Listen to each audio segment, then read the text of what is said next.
Today, the Grand Am Rolex Sports Car Series is north of the border in Montreal, competing on a track named after the late Formula One legend Gilles Villeneuve, a Quebec native known for his exciting and flamboyant driving style. Last year, the circuit that bears his name lived up to his name, playing host to the closest and wildest finish in Grand Am history. David Donahue and Darren Law get the victory. It's close though. Oh, he's out of the hill!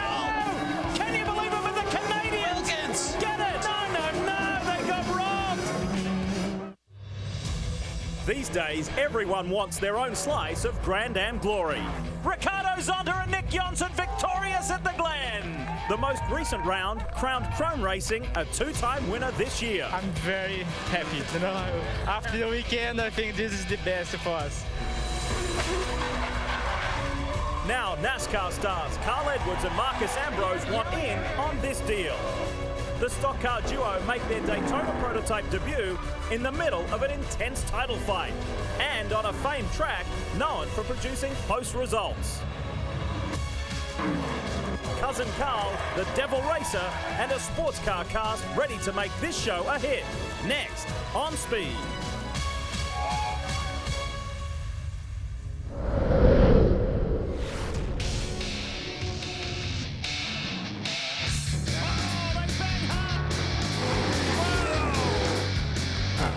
You saw the fire in his eyes. He said he wanted to get the win. He means business.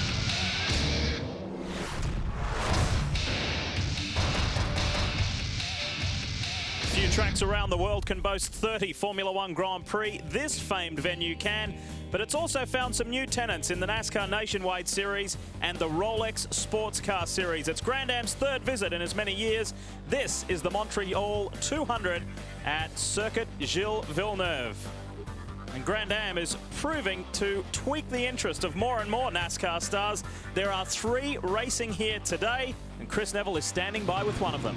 Lee, since the beginning of the year, we've seen 9 NASCAR Sprint Cup drivers behind the wheel. With Marcus Ambrose and Carl Edwards, it now makes 11, and you couldn't ask for a more exciting pair. Ambrose coming off a nationwide victory at Watkins Glen and a second and third in the last 2 Cup races. Marcus, with this incredible run you're having in your rookie Sprint Cup season, how are you finding time for the Rolex Sports Car Series? And then back to you, Lee.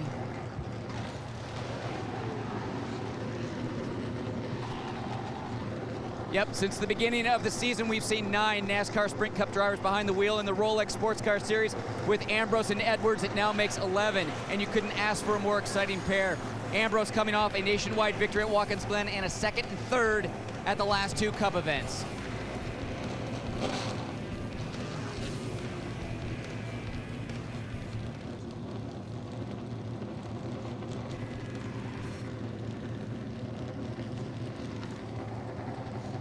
Since the beginning of the season, we've seen 9 NASCAR Cup drivers behind the wheel in the Rolex Sports Car Series. With Marcus Ambrose and Carl Edwards, it now makes 11, and you couldn't ask for a more exciting pair. Ambrose coming off a nationwide victory at Watkins Glen and a second and third in the last 2 Cup races. Marcos, with this incredible run you're having in your rookie Sprint Cup season, how are you finding time for the Rolex Sports Car Series?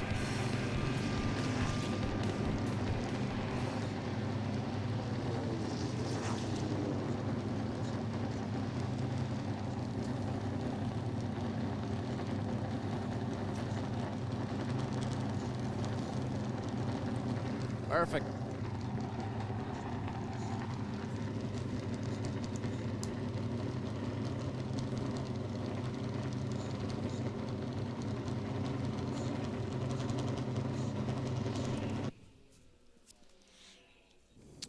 We were just talking about the headlines when you come up to us and we say, hi, everyone, welcome. I'll say, you know, this is round 10, including today. There's just 3 to go, so the pressure's really on, and particularly for the Daytona Prototype Championship. We'll talk more about that in just a moment. But first, Calvin, to the pressing headlines. And is it going to come up one at a time or all 3 up? That's what I thought, lower right there, yeah, okay. So Calvin, let's get to some more pressing headlines. And unfortunately, our most recent race winner, Chrome Racing, is not with us here. There is some legal action going on between Chrome Racing, Proto Auto and Lola. which we hope will be resolved shortly. Big news in the paddock. The Porsches now have an increase in RPMs up to 9,600. That's the most they've had all this year, and certainly has put a spring in the step of both the Brumos and the Penske camps. And from here, a lot of these teams, 7 of the cars, will head off to Indianapolis to do a test midweek, maybe a precursor for a race there in the upcoming years. We can only hope. To the championship we go, and boy is it tight. Just 14 points blanketing the top 3 combinations. Mathematically the other boys can do it, but it is going to be very tight. So we focus on Ganassi, Gainsco and the SunTrust duos. This is precious stuff. It really is, and you'd have to think that you go down with 3 races to go. The top 2 in the charts there would be the favorites, but we've seen such a roller coaster season. Anything can still happen with 3 rounds on the table. One of the questions still to be answered is, when is Penske going to win? Kelly Stavist has more on that. And Lee, it has been a bit of a frustrating season for the Penske boys, who have had a couple of podiums but yet to find victory lane. Roger, it's been ages since we've seen you field a sports car for an entire season and not get at least 1 win. With 3 races left to go, how important is it for you to find victory in your first season in Grand Am? And I might get a follow-up if there's time with, you know, with that increase in RPMs. Could this be your best shot at victory this season? Lee? Grand Am is all about 2 classes on the track at the one time. Boy, at Watkins Glen, we saw some fierce fights on track. Let's rewind a little bit and show you this between the Speed Source Mazda and the Farnbacher Lowe's Porsche. And you're talking about 2 of the top teams. Then poor old Bryce Miller and his new Porsche just got hammered. A very different feeling for Jeff Siegel and Emil Asentato on the other side of the Speed Source fence to get there. And Cal, as we go to the points, sure, Dirk Werner and Lee Keen boast a 31-point advantage, but they are not letting up. They are not. They just scored their 3rd consecutive pole position of this season for Lee Keen. He's doing a tremendous job, really just supporting his teammate in a great way this year. That's really made the difference, and they just keep executing. And if they come out of here on top with a few more points margin, it's really going to be close to being clinched with a round to go.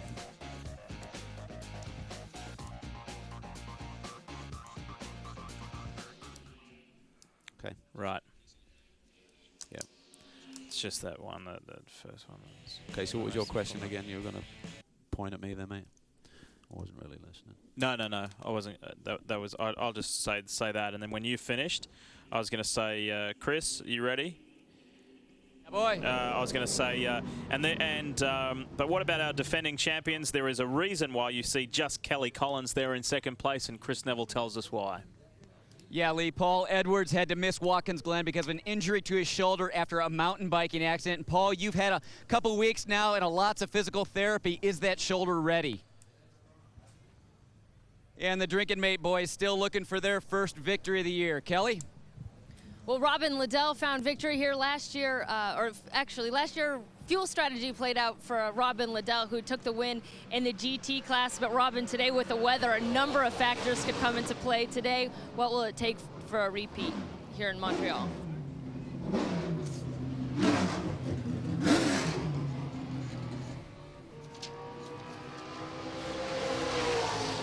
For Robin? Sure.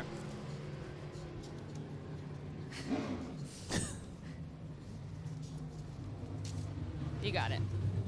Okay.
Speed's coverage of the Rolex Sports Car Series is presented on Speed by Rolex, a crown for every achievement.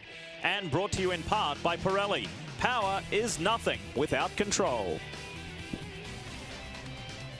We're back, and we are not far away from going racing here in Montreal. Before we do, let's find out where they're racing with the Pirelli track map. Carl? Well, it is a fantastic race circuit, a real classic here. 2.7 miles, 14 turns, and really kind of a contradiction here. You've got a lot of long, fast straightaways you can see around this place, but connected by some very slow corners as well, and I'll do that in a different order. And the real key is mechanical grip through those, and yet getting low drag and getting down those straightaways as fast as you can. One difference from last year, a lot of those key areas, the corners, have been resurfaced, and the teams are struggling for grip in those areas of the racetrack.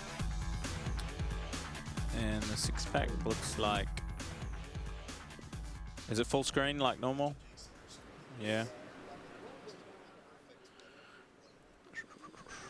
Yeah, no worries. Hey, mate, you know what I wouldn't mind looking at if you can? Is middle 1 and middle 2 billboards. And I need to ask you a question on middle 2. I think there's a typo here. I think it says Speed's coverage Rolex Sports Car Series presented on Speed by the Porsche Moment. And then it's got 1.9 financing. Shouldn't it be 1.9% financing? Is that, do you agree? 1.9 financing and compelling lease offers. I'm kind of just joining the dots there. Thought it'd be 1.9%. 1.9%. Yep. Yeah, no worries. And then we're away. Okay. Yep. Yep.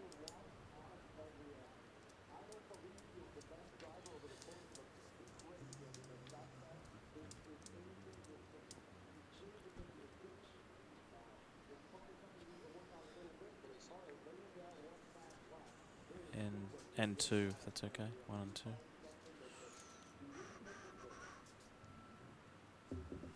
So how many 2-hour races have we had this year? This and Watkins Glen, Homestead. We've had other. Did we have another 2.5-hour one somewhere else early in the year? I'm sure we did. Okay. Speed's coverage of the Rolex Sports Car Series is presented on Speed by Touch of Grey. Get rid of some grey, never all. Get rid of some grey, never all.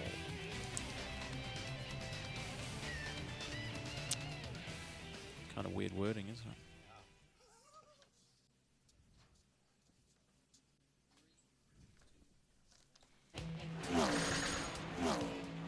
Speed's coverage of the Rolex Sports Car Series is presented on Speed by the Porsche Moment. 1.9% financing and compelling lease offers on the Porsche of your dreams. That all works for timing. Thanks, mate.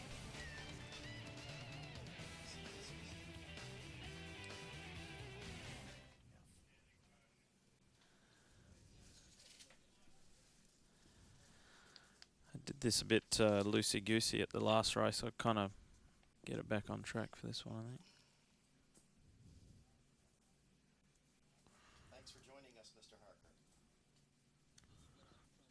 Yeah, yep. Did you want me to read through it for you guys, or? Okay. Okay.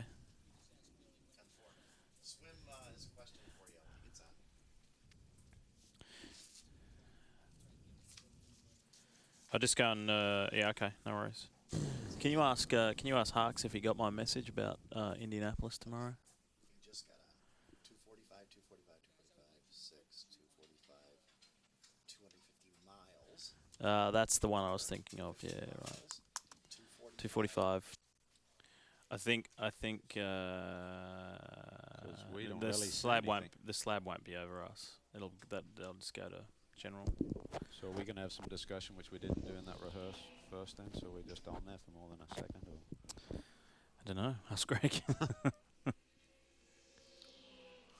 Greg, do you get what Cal's saying? Oh, okay. Just after we come out of Chris, And then I say, hi, everyone. Welcome to round 10 of the series. Lee Diffie along with Calvin Fish. That's right, round 10 of 12. Only 3 to go. Pressure is really on, isn't it? And Calvin looks and smiles. And then I say, but let's get to the headlines. And then you got to go away from us, don't you? And then go to the... Do you want us to have an exchange on camera first, or are you happy with it being that quick, or? Because otherwise Calvin's just looking like a puppet.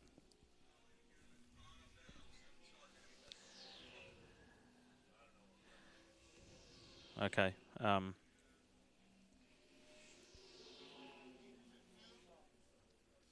you want to just talk about the racetrack there, or? Why don't we get weather? Do you want to get into it that deep? That early? I'd rather, just because there's potentially so much to talk about, do it as they're on their final lap. Yeah, right. Okay. Because you're going to kind of shortchange it if you just says. Do you want me to do my first point of the headlines, Greg, without putting them up? Like, I'll just say, well, let's get, pressure's really on, just 3 to go. But, Cal, let's get to the headlines. There are plenty at the moment. Last round winner, Crone Racing, not here. Well, do you... Yeah, that's going to look weird if we put them up there again. That's right, because you're just going to be standing there. Calvin might be standing right in front of him. Maybe just say, back at Montreal, we've seen so much drama here. First 2 years we've First visited. 2 years, yeah. 2 different winners. Yeah, just say the setup of the racetrack kind of dictates that. Long straightaways, heavy braking zones, there's lots of overtaking opportunities. And then with the 2-hour event, that really throws a lot of things, as we saw with fuel strategy last year. Okay. Something generic enough like that, and then we can get to the headlines. Righto. Is that okay? Yep. Yep. Pressure's on, and when you come to a place like Montreal, like we've seen in the past, this is, yeah. Hey, Lee. Yes, mate. The configurations at Indianapolis, they're the MotoGP configuration and the F1 configuration, that's what they're called? Correct. Okay. Thanks, yeah, the F1, you'll remember, goes counter to the normal. It actually goes clockwise, but counter to the normal direction of Indy. Yes. MotoGP goes the normal direction, but they veer off before you get to turn 1.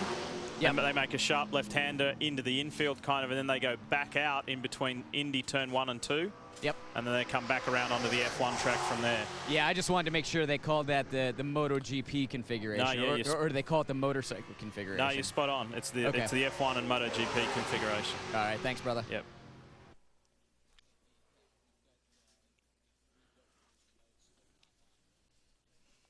Okay.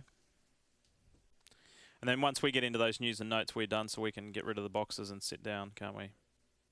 So once we get into those...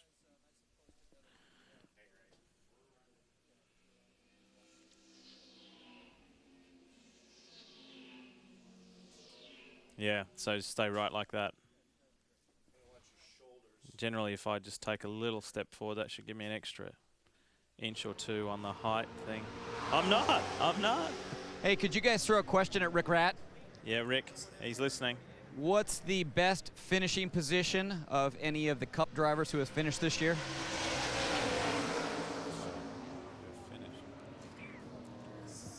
Andy Lally won GT. What about the those guys at Daytona 7th? What about the 02 10th at Paul Revere? Who was in the 02 at the 24? Jimmy at Daytona. Jimmy at Daytona was 7th. What about the 01 of Montoya at Daytona? Oh, there you go. Second. There you go. Okay. Well, that blows that. Yep.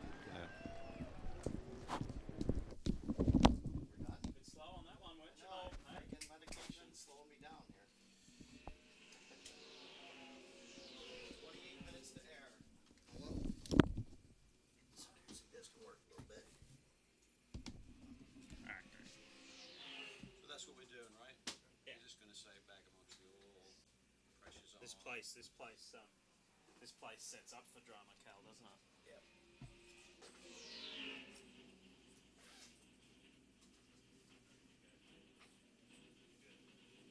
Harker, when are we getting the racetrack? What's going on here? That's not good. Sorry. It's 132. Hey, Kevin.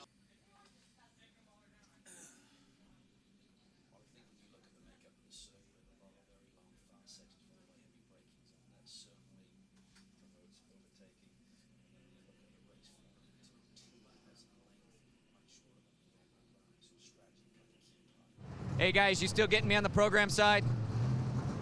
Everything sound good there? Test 1, 2, 1, 2, 1, 2. Could I have my program level brought up a little bit more? I'm maxed out already, and I could use a tick more. Program 1, 2, 3, 4, 5, 6, 7, 8, 9, 10. Is anybody in BST hearing me on that? Trying to bring that program level up a little bit. Okay, I could use a little bit more. I'm still maxed out, and we had a straightaway lead. I'm just a bit off balance right now, and I'm afraid when the truck's talking to me and cars are going by, I'm not going to. We thought we had it. We tried to play the fuel too tight. It's the Brumos Porsche. David Donahue and Darren Law get the victory. It's close though. Oh, he's out of fuel! Oh, He's out of fuel! We really didn't have the fastest car here, but we played the strategy well, and we saved enough fuel to make it to the end, and that last lap was unbelievable to see that other Porsche slow. And over there, isn't it 7? Okay.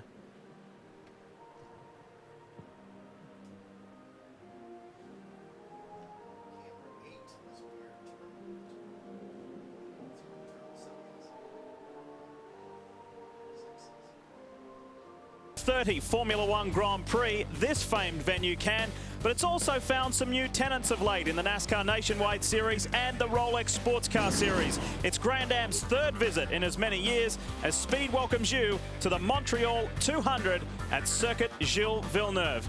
Well, as you saw right there at the top of the show, one of the headlines, perhaps the biggest headline of this weekend's race, is Marcus Ambrose, Carl Edwards coming together in their Daytona prototype debut. Yes, what you just saw there was the heavily crashed Dallara of Doran Racing. Weather is a real talking point here. This is on the outlap. Carl Edwards has crashed the Aflac Dallara heavily. Marcus Ambrose is standing by with Chris Neville. Lee, we've had 9 Cup drivers behind the wheel this year. This weekend it was going to be 11. Marcos, you were just getting your visor ready on your helmet. You looked up and the car in the wall. Yeah, look, that's not what you want. You know, I just hope Carl's all right. You know, it's his first time in a sports car and the rain's coming down, and these cars are treacherous on cold tyres, and when something like that happens, I guess I'm just lucky that I'm not driving it. But, you know, it was a great effort for us. You know, Kevin Doran and all his boys here just did a wonderful job to get us ready for this race. You know, we felt really good about our chances today running in the top 5, and just a real shame for us. Just got to thank Aflac and iRacing and AU Wine for coming on board to try and help us out. It's definitely not the way that we wanted to end this show. We didn't even get it started, really. Well, all the cars were making their way to the grid on slicks, and then the rain came down, so obviously Carl caught out. But you guys had a chance to test the car. You've got a lot of running here this weekend. How much did you enjoy the Daytona prototype? Oh, look, it's just a great experience. Had to thank all the guys at Grand Am. They've got a fantastic race car to drive, and the Doran team and the whole crew on the 77 done a wonderful job for us too to get us ready for here. But we'll have to try again, I guess. You know, it's just a real shame. Well, you've got one of your biggest fans up in our booth, and I know he's heartbroken right now. Yeah, I'm sorry, Lee. Sorry to all the fans that tuned in to watch us today. Just a real blast. Yes, it's quite hard to believe, isn't it? And we're going to show you exactly what happened to Carl Edwards, who was very excited to be here at Montreal, Calvin. Coming off turn 10, it's about 35 miles an hour, low speed there, and he goes to this little kink here and starts to lose the car, corrects, and just slams into that fence over on the right-hand side. Remember, these Daytona prototypes do not have traction control. We talked about the fact there's been some drizzling there on the parade laps, and Carl was just caught out on cold tires, it looks like. Hi everyone, Lee Diffie along with Calvin Fish here with you at Circuit Gilles Villeneuve in Montreal. And yeah, weather is a talking point. We know how badly it can bite, but there are also plenty of other talking points. That is, this is round 10 of 12. We're winding down, only 3 to go. The pressure's on. Nowhere creates drama like this place, right? We've seen it the last couple of years that we've visited here at Montreal. It's a fantastic race circuit, and the makeup of the race circuit, long, fast sections, heavy braking zones, really promotes overtaking. The race length, 2 hours. This means strategy will be different to the normal 2-hour, 45-minute race. We saw it here last year, guys running out of fuel, and today we have weather to add to that mix as well. There's never been a dull 2-hour format, that's for sure. Let's get to some other headlines because there are plenty. Our most recent winner, Crone Racing, sadly, is not here. Tracy Crone, team principal, deciding not to bring the team. There's more to that story. There's some legal action going on. There's a civil suit in progress between Crone Racing, Proto Auto, and Lola, the manufacturer. Hopefully that will be resolved soon. For the Porsche Daytona prototype cars, they have their rev limit raised to 9,600. That's the most they've had all of this season. Certainly put a spring in the step of both the Penske camps and the Brumos boys. That's created some talk, hasn't it? It really is. They like it. A lot of the other teams don't. And an upcoming test. What an excitement we have here. Indianapolis Motor Speedway. First time that the Grand Am cars will run at the Brickyard is this Thursday. A test on both configurations, the MotoGP circuit and the Grand Prix circuit. Hopefully a precursor for an event in the not too distant future. Did we tell you there is a championship at stake? Check out the points. It's nice and tight. Not as close as it's been throughout the year, but it is still very, very close. 14 points blanketing the top three. Now, you could say that Michael Valiente is still in there and the Penske boys are still in there mathematically. It's going to be tough for those, so we will focus on those top three outfits running for this championship. Yes, I did mention Penske. Let's hear more from the man himself with Kelly Stavist. Well, Lee, it's been a bit of a frustrating year for the Penske boys, who have a couple of podiums but yet to find victory lane. Roger, it's been ages since we've seen you field a sports car for a full season and not come away with at least one win. 3 races to go here. How important is it for you to find victory here in your first season of Grand Am? Well, I think it's been a very competitive season. Obviously, got some great teams out there we've been racing against. I think the main thing for us is trying to equalize the Porsche engine, you know, with the big V8s, and the series has been trying to do a good job on that. I guess they gave us a few more RPM this weekend. Some people are happy with it. We certainly are, but maybe the competitors. But it seems from a qualifying perspective, the times during practice yesterday were more even. So I think it's up to our driver today with rain. It's going to be very interesting. But it's a great series and some great teams, and we just got to figure out how to beat them.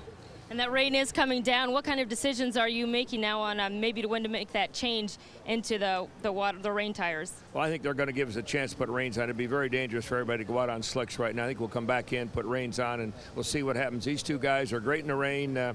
Hopefully we can bring it home. All right, thanks, Roger. They'll start third. Could this be their day? We'll find out. Hey, it's not all about Daytona prototypes, GT cars as well. This was at the most recent round at Watkins Glen. These guys fight hard. They do. Eric Lux literally attacked Nick Ham there, and then later in the event, a great debut race. The 48 machine saw action with the 10. And at the end of the day, it was a repeat win there at the Glen for the 69 machine. Jeff Siegel and Emil Asentato, a great performance. Let's turn to the GT points in the championship race. It's not as tight as DP. 31 points the margin between the Farnbacher boys. However, they're not letting up. They're not. They continue to execute. Lee Keen grabbed the pole position here yesterday, his 3rd consecutive pole position. And what that does, that keeps them out of the action when they go down into that first turn. Very critical part of a championship run. How about our defending champs? There's a reason why you only see Kelly Collins by himself in second. Chris Neville tells us why. Well, Paul Edwards didn't get to compete at Watkins Glen because of a shoulder injury he got from a mountain biking accident. Now, Paul, you've had a couple weeks off, a lot of physical therapy. Is that shoulder ready for a race? Oh, yeah. You know, I've been doing a lot of physical therapy, like you say, and acupuncture. I had a test yesterday. Even Grand Am and NASCAR were working with me, and they were real great to have a local anesthetic needed for me if I needed it. I don't. Just a couple patches that help numb it a little bit, and some drinking mate even I found helps the achy joint. So no, I think we'll do good. You know, Kelly's 4th on the grid right now, and the car's running real good. So I expect a good result. I'll just keep strong. Well, the drinking mate guys are still looking for that first victory. Let's swing over here. We'll take a look at their computer where we've got a weather map, and you can see up here, this is where we are, and this is the wave of weather that's moving through right now. So the good thing is we've got some clear skies, it looks like, on the back side of that weather, and hopefully this big mess, this big sloppy mess here is going to shoot to the north. It's high concentration, but you know, we just need to do a good job in the pit, stay out of trouble on track, and we had a good car in the dry, and obviously we think we'll be competitive in the wet. It's been a bit of an up and down season for you guys. What are you guys looking to accomplish here in these last few races? Well, we just want to try and win as many races as possible. I mean, that's always our goal, and especially when you're not in the running for a championship, really, as we are, and then obviously you just try to go out there and just maximize your potential. And I mean, we've got nothing to lose when you're in a position at this point in the season when, you know, you're protecting a points lead that isn't huge. Obviously, you drive more with your head. Right now, we can afford to throw caution to the wind and just try and get the best results we can. So obviously, we'll be looking to do that again today. And you know, as I said, we've got a good car, and the only question mark for us is how our visibility is in the wet conditions, which was a problem. They will be enabled to come back to pit road and put wet tyres on. You see the 45 Orbit BMW powered on pit road, so too the BMW there, and that is a very torn up TBK.FAMEFLAME.DK for Kevin and his drivers Marcus Ambrose and Carl Edwards. A day to forget. It was setting up a super weekend. Car Sprint Cup stars, they were very, very well, but they will make the start of this. Boy, it's going to be interesting, just like it was a year ago. You remember that, the Gaines-Cohen rivalry, wild stuff, and there's a lot more to come today. You're watching Grand Am live on Speed.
Around they go as the GT car is through now.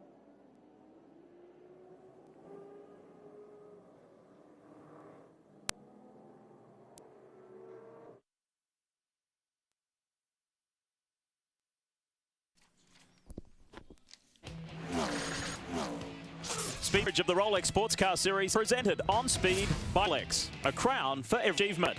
And brought to part by Pirelli. Is nothing without control. Control is what the driver is going to need to demonstrate that, that's for sure. And here's the playground. It will all unfold. Let's go to the Pirelli track, Calvin. Well, fantastic racetrack. Montreal, 14 turns, just 2.7 miles, so much hitting. And when you look at track configuration, the action, you can anticipate it to start very early here, right? Turns 1 and 2, we saw that here last year. It gets really tight down there, and you look up the makeup of the race circuit, a lot of long sections followed by heavy zones. Now, the key is this year, many of these sections through here have been serviced. They're really low on grip in the day, and certainly in the wet week, sort of action can happen there. Corner here that Carl Edwards coming off 35 miles an hour through, and then you reach a terminal 176 as you start final chicane. So the cars are rolling. Now, quick reminder, the Chip Foose Pirelli Edition Ford giveaway, as many will know, to have a chance of winning this special Pirelli Edition Ford designed by Chip Foose. Just today's broadcast, you need to look for a special code word. And once you do identify that, go to the site grand-am.com/Foose. The prize word to have a chance at winning. Keep your eyes out for that special code word. That today and also next round in Salt Lake City, and winners will be heading the grand finale at Homestead Speedway. Activity on pit lane. Well, just the drivers on this reconnaissance lap and just figure out how much grip there is if they could stay on slicks. Doesn't look like there's a lot of falling right now, so ideally I'd like to stay on those tires. But it's really just, and certainly for the championship, because like this man, Scott Pruitt in the old machine, you have to be cautious. You can't afford to take any risks. It's tall, isn't it? It's a little bit that comes, it goes away. Knows what it's like. He's on pit lane. Yeah, guys, that is still just kind of spitting down here. Up for a minute, got things wet again. Now it has stopped, and it looks like just about everybody is deciding to go to range. I was talking to Tim Keene, and I don't think we're going to do it. Scott feel out the racetrack, but now you can see one car going with slick. These guys know they have a championship to win. You better play it a little bit conservative time. The wet tires going on there. The wets. There's no intermediate tire available to these teams. It's really just slick and the wet tires. So it's a bit of a gamble. You start on slicks, and I think when you're the championship like Scott Pruitt and the good team, that would be too risk to take right now. So they may go on middle of the pack, will stay on slick, may have an advantage if it dries out, but when you have that championship, this is the decision to make. This is only the, I'm guessing here, third or time that Pruitt has actually started the race. And again, he did a good job in finding that 01 Telmex Riley for Ganassi, starting on the front row every race except the Roll 24. Well, the big lines, Ambrose and Edwards in race no longer. Carl Ed's going to tell us why with Kelly Stavert. Well, Lee, you know we've seen the biggest names in sports car racing have the same sort of incident. The recon laps, Carl, you're not the first, but what happened out there? I don't know. Other people have wrecked that early. That's a new record for me. First of all, I have to thank Kevin, Marcus Ambrose, Subway, who came on board, AU Vineyards, and Icing.com. What got me there is two things. These tires with these cars take so long to get grip, so much different than what I'm used to. Pulled out here and I actually thought I had a flat with, and I worked the tires in as good as I can. It started sprinkling just a little, and I just got a little too aggressive. Medium speed corner. I mean, it swapped, and I was at full lock, and just feel terrible for these guys. So much effort in. I really appreciate it. Having me here, and hope we can do this again and make up for it. You did get a little bit of time between Ting and the practices here. What were your impressions of this Daytona prototype? This is a fun class. That's the bottom line. These people have fun, especially when you don't wreck. That part wasn't fun, but the whole atmosphere here is great. The people are great. The racing is spectacular, and these drivers, they're world class. It's impressed me a huge amount. Once again, Kevin Doran and all the guys who worked on this car. I apologize to him. That's the way to learn that lesson right there. Hope to see you back. Thanks, Carl. Thank you. When we looked at that replay, we actually saw something there. Now we're going to look at this duo, Lee. The boys were all key for a massive weekend, and they went things very methodically. Carly was getting used to it. Mark, of course, with his V8 supercar in Australia, was more used to kind of car and was on a steep learning curve, but Marty did very, very well and got up very quickly. However, when we were watching play while Carl was talking to Kelly, you made an observation. Yeah, see the aftermath here of the after he's hit the wall, but as he's coming to the little left-hand kink just before, there's the white stripe you can see, and he got left side rear tire, the driving on there. Let's watch it again. He's coming off, then he has a little wiggle right there, then he's put the power, looks straight, then watch the left, gets on that white line, going to generate wheel spin on the left. The right side will continue to, the car was going to the left, then he corrected it, and that's what shot him at the racetrack. So just luck and just got caught out by the cushions and the cold tires. He'll be back, as you heard him say, he'd like to do this before. For Ambrose, he's raced in Grand Am before years ago at the Rolex 20 in GT, but this was the first time for both of them in Daytona prototypes. Now for them, they'll just focus on the nation race here tomorrow from Montreal right after this.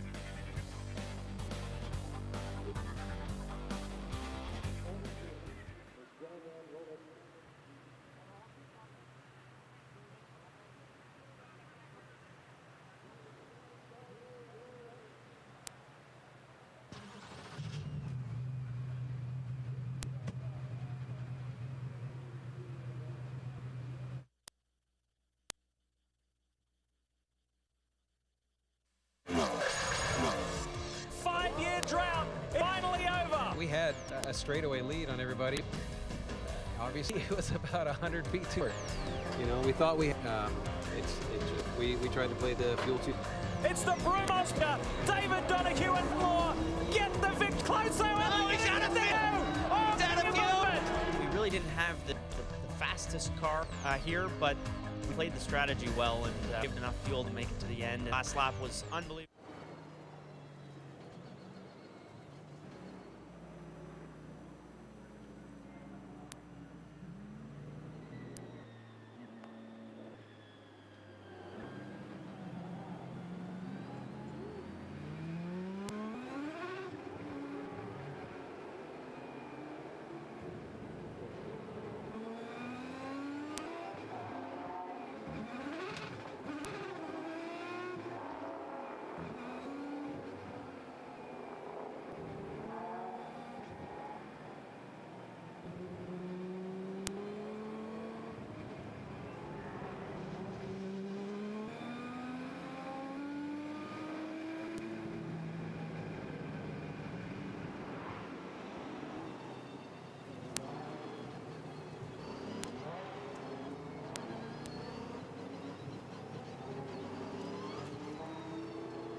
We're back live in Montreal for the Montreal 100 round 10 of the Rolex Series for 2000. One thing about Grand Am is that this is incredibly close finishes and none closer than here 12 to go. Look at that.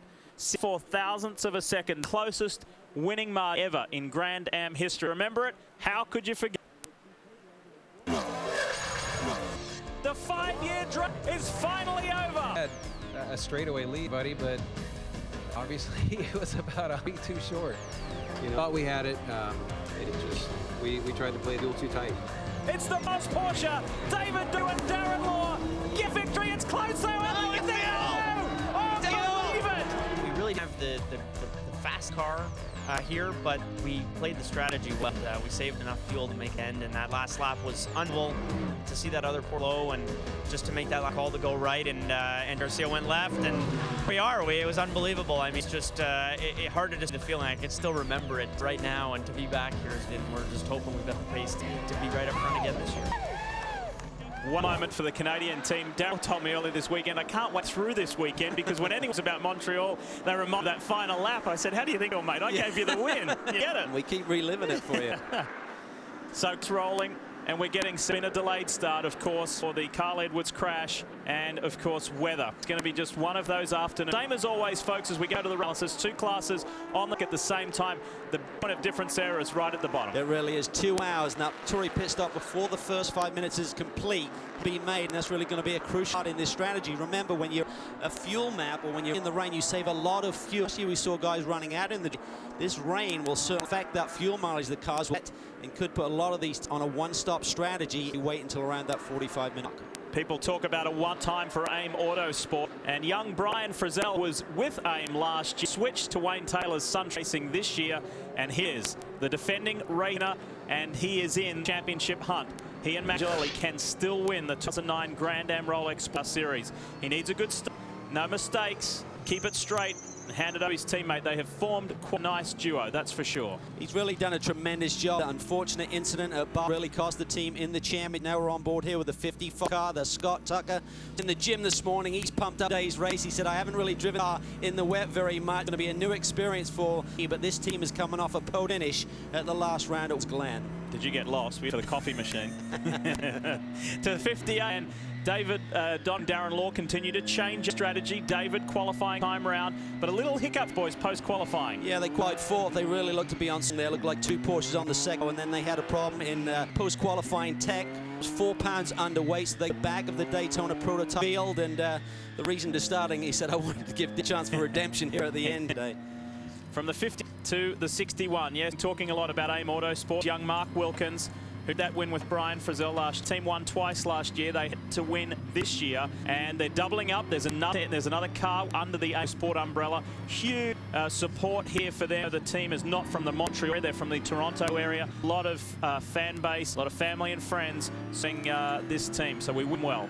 They've also got Motor on board this weekend, support team as well. Now we see Nick Kemp on board that GT, and his teammate Sylvain has so many fond memories of this track. And Nick this morning, prior to his meeting, was telling us he still is really on form this week. For him to go to the front when I turn it over to him. One more onboard camera to show you was the 77. Now longer not in the race. Chris. Well, you guys are talking change driver strategies, all fuel strategies, talking to the teams. Since it is not raining, the track is drying, they're thinking they're going to be coming to pit lane in about 8 laps to get slick tires. Unless we pour water, those rain tires are burning up. So Calvin, get your calculator, start doing your fuel strategy when these guys are coming in, about 8 to 10 laps, and see how that plays in this race. Yeah, it's good changing fast. I mean, I think that could be flexible. Don't get locked in strategy. You've got to change your strategy along with the weather today. Two cars starting from pit lane. The Orbit BMW Bill behind the wheel, and also the one Matt Connolly pack with Chris Green behind the wheel. So we're getting ready to go. Very mixed weather conditions, mixed track conditions. Heard Chris's update there about the dry out, and those weather tires will burn up fairly. Let's see how we go. Two of the three fight for the championships in the front row. It's a familiar scene in Montreal. Gaines Cove Ganassi. John Fogarty was blistering in qualifying today. Great run. Green flag flies. We're away, Canada. Scott v. John Fogarty. These guys have history. Now look at the Penske on the inside. Take it easy, guys. Take it easy and tiptoe through. Rumad, look down to the inside. There we see Wilkins looking for the long way around. Sun's in the wet. That'll give you a little bit. Grip. Mark Patterson turns it around. Tries to get on the power. Ends it sideways with a shank machine. The last wet race at New Jersey Motorsports Park was in an opening lap incident as well. This one, damage done, a simple spin. However, he's lost position. The G field will be coming through. They've just hit the front straight. They're getting ready for their start. How about the qualifying performance on the right-hand side? Lean, it was sensational, but Sutherland, this is an awesome moment in that red Mazda R8, gets the jump. Wow, performance he's putting in here this weekend. Front row qualifying. Mark Patterson is still in the middle of the comes the GT field. Red Mazda, who had their podium finish last round at Glen, leading the pack. The race's machine gets by Patterson. Mark holding back up to speed. Lee Key, Nick Ham, then Kelly comes. I think just a real move by Lee Keen there. He realized he didn't really get a good start. Fight it out, think of the big picture championship. That's what they've been doing well this season. Eric Lux feeling speedy early on. He gets Billy Collins, who's gingerly making way around. There goes Lux. Positions in two corners. Well, the nice thing about that Porsche, Lee, put the power down really well. It's got the engine kind of head for that rear axle, and look at him. Lightweight Mazda will struggle for a little bit in these conditions. So this is your G leader, Tom Holland. Work their way around on the opening lap. Siding lap, an out lap, different to your first race lap. Dumas second, as you can see, chasing John Goody. Opening lap done. Well, Dumas hasn't to lose. They just want to win race really out of this title hunt, and a lot of things happen to the guys in front of. So he's looking for a win. But what about the 01 machine, the 90 machine? They say, we are adjusting each other. Well, they're doing it under the pack. Pruitt dropping a little bit in these wet conditions. 58 on pit road. David Donahue brings the Porsche in. Looks like he's changing to slick top. They're the first of the front runnings, or the speedier team, should I say. They had to start at the back of the pack due to that technical infraction. They're going to wets early, and Hook's race will come to them. And again, same situation, nothing to lose. This car is in the championship hunt. Roll the dice, let's give it a go. So it works. I think it's a great, because also they've now made that mandatory stop, so if there's a yellow, they will leapfrog everyone else. The people take that opportunity to pit, Chris. Well, I'm with that. I think it's also a great call to pit lane. You talked about that 10 fraction that sent them back. The car was 4 pounds after qualifying. Talking to him, they said the reason it was 4 light was because we ran so much yesterday. We didn't anticipate running that much. And what happened is we just wore so much. The brakes off, brake pads, some rotor wear, and the car just came up light. So they obviously were cutting it very thin weight of that car. And just with as much time as we ran yesterday, the car just burned that weight off. It just shows you how competitive this Daytona prototype field. These teams are really look at him fight there. David Donahue looking for on these slick tires. He struggled to keep that GT car on right now, I think, with the conditions they are right now, but it may come. He's going to take it. There he goes. Tom Sutherland just flashes in that GT car. He's got more now. So at the moment, it's getting extra work for David Don, but will it work out in several times? Nobody's faster in T than Eric Lux for fun buckles. Look at this young man go. He has reeled in that race Mazda as quick as you'll. Well, the other thing when you've got two cars on you can split the strategies. I mean, maybe they went for a wet setup on Eric, and that's why he's a little bit quicker than the 7 right now. And also, Lee will certainly be being a little more conservative in attacking this track in these type of conditions. He said, let's not talk about championship. Let's take it one race at a time. Lux has gone from up to second in T. Then Lee King, Cam, Max Hyatt is in there doing a nice job as well. And how about the 6 for TRG? Talk about NASCAR competitor Brandam. Brendan Gore is making his Rolex Series debut and has done it on. He's teaming up with Andy Lally, and Andy's been handing out the praise. Brendan has done a great job so this weekend. Look at that 21. He is flying. I'd have to say the differential between him and the GT pack, I'd imagine may have started from pit lane. Rolex will try and get that confirmed. He has a lot more speed than these guys right now. Starting to see somewhat eye-line forming, aren't we? There's Andrew Davis, Stevenson Motorsport Pontiac. The blue, white, red machine right there. Chris Green is powering his way through a Conley machine ahead of Brendan Gaughan, and Joe Foster in the Dempsey Racer on the inside in 40. Makes a move on Joe Foster. Nice clean move there. Who fights his way back. He recognizes the inside line for this next. This is where Patterson lost it. He was on the inside of Muggins. And when you've got the steering wheel cut a little bit more and you try and power down, that'll be the threshold of the tire and you'll heartbeat. So big action here of the GT pack. For the overall, Romain Dumas is drawing John Fogarty. He is really starting to apply to. He's less than half a second away from Fogarty. Kevin Butler and Andy Lally watching their new boy at TA.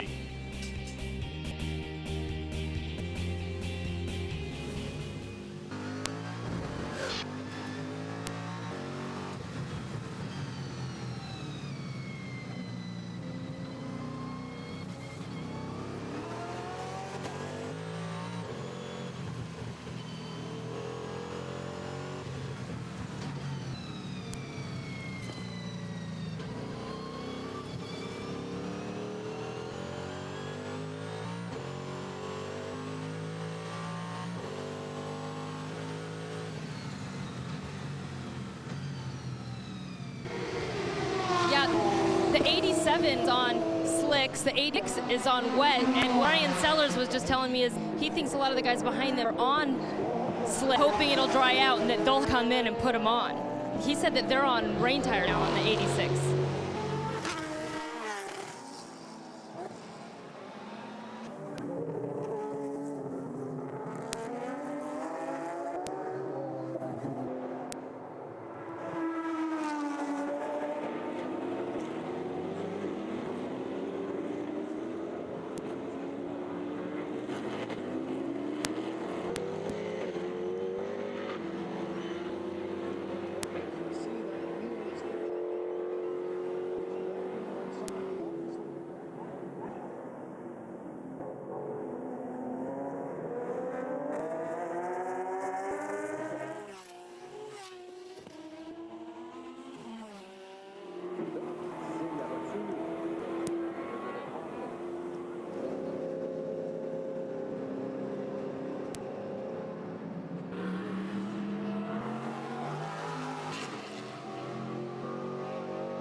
quick reminder that next Saturday at 9:30 a.m. Eastern, live here on Speed, you can catch the next round of the NASCAR Camping World Trucks. Hard at work on late weekend. Watch Hornaday, Kraft, Skinner, and of course Brendan, who is in our race here today, Iowa Speedway for the first time. That's the NASCAR World Truck Series here on Speed, 30 p.m. next night. John Ferrano has just been in an incident with Scott Tucker. Turn 10 hairpin has damage on the front left of this. Here just slides down the inside of John Pugh and just attacks Scott Tucker as he's into the turn 10 hairpin. Get hooked up for a little bit. We're on board with Scott Tucker here. Watch for this car to flash his right side there. T-bones him, knocks him wide. We'll have to wait and see any further damage to the 55 has cost the 51. Chris is right there. So trying to check out a couple different things here, trying to do some work on the rear corner of this car. Also in pit, we're starting to get some of our leaders in. 12 car in, 10 car in. It's starting to come in for slicks. Amazing is because the 58 car just by, and it is now doing things that are just as quick as everybody else in the wet rubber. So next time Donahue goes by, I'm sure he's going to be faster. 12 cars away, 10 cars still up in the air, trying to get these slicks on. Hughes circulating at the moment, 15th overall. Last time 149, John Foe 147.6. That'll give a bit of an indication. Suntroy's hard at work. Tyres changed for Zella's release. Well, this could be significant. Remember, these guys are trying to get up to the 01 and the 99 championship after a couple of bounds, so making that change, that can be significant. Getting you 4-5 seconds, the timing is right.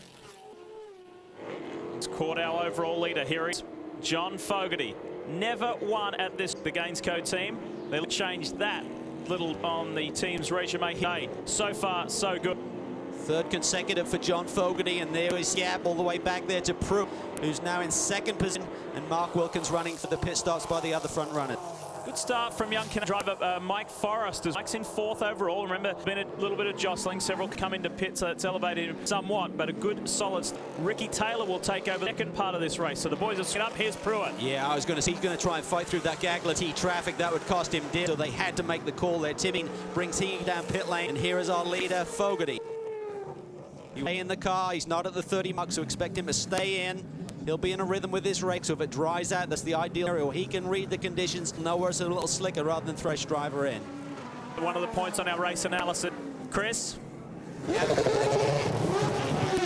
Oh, Sutherland just dropping the car. He was first GT cars to come in, get on the slick tires. So that team making that call. The uncar Scott Pruitt staying the wheel as the Gainsco 99 goes by. So John Fogarty still going to stay in front of the 01.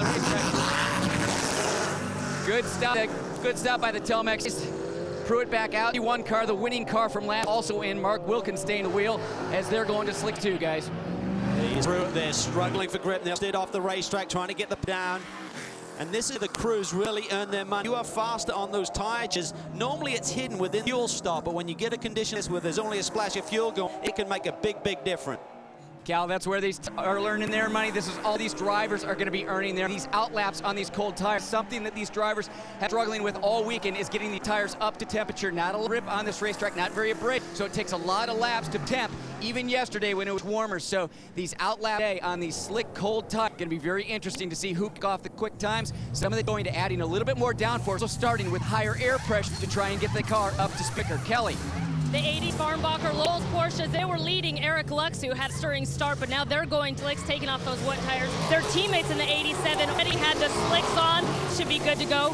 We also saw the 48 of Miller Racing come in and start. They've had Dave Lacey going 12th to 6th, and he's Canadian. He says it helps him here in the wettions that he deals with it all. The 86 is out on its way. David Don is absolutely flying on track. 1 minute 40 his last lap time, as much as 8 seconds quicker than the next closest car. So that early gamble starting off, but he's a good distance back. A lot of ground to catch up, and at that pace, he will bring up ground rapidly. We ride with it now. 75 miles an hour as he now brake for that final chicane. 64 miles minimum speed through there in ideal conditions. And this is where they lost it here, a few feet from drive. All of a sudden, 8th place overall, and just a few laps ago, was nearly a minute behind. Now only 34 seconds behind race leader. Incidentally, JC will update you on the progress of the Porsche when we come back.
Speed's coverage Rolex Sports Car Series is headed on speed by Grey. Get rid of some grey, more.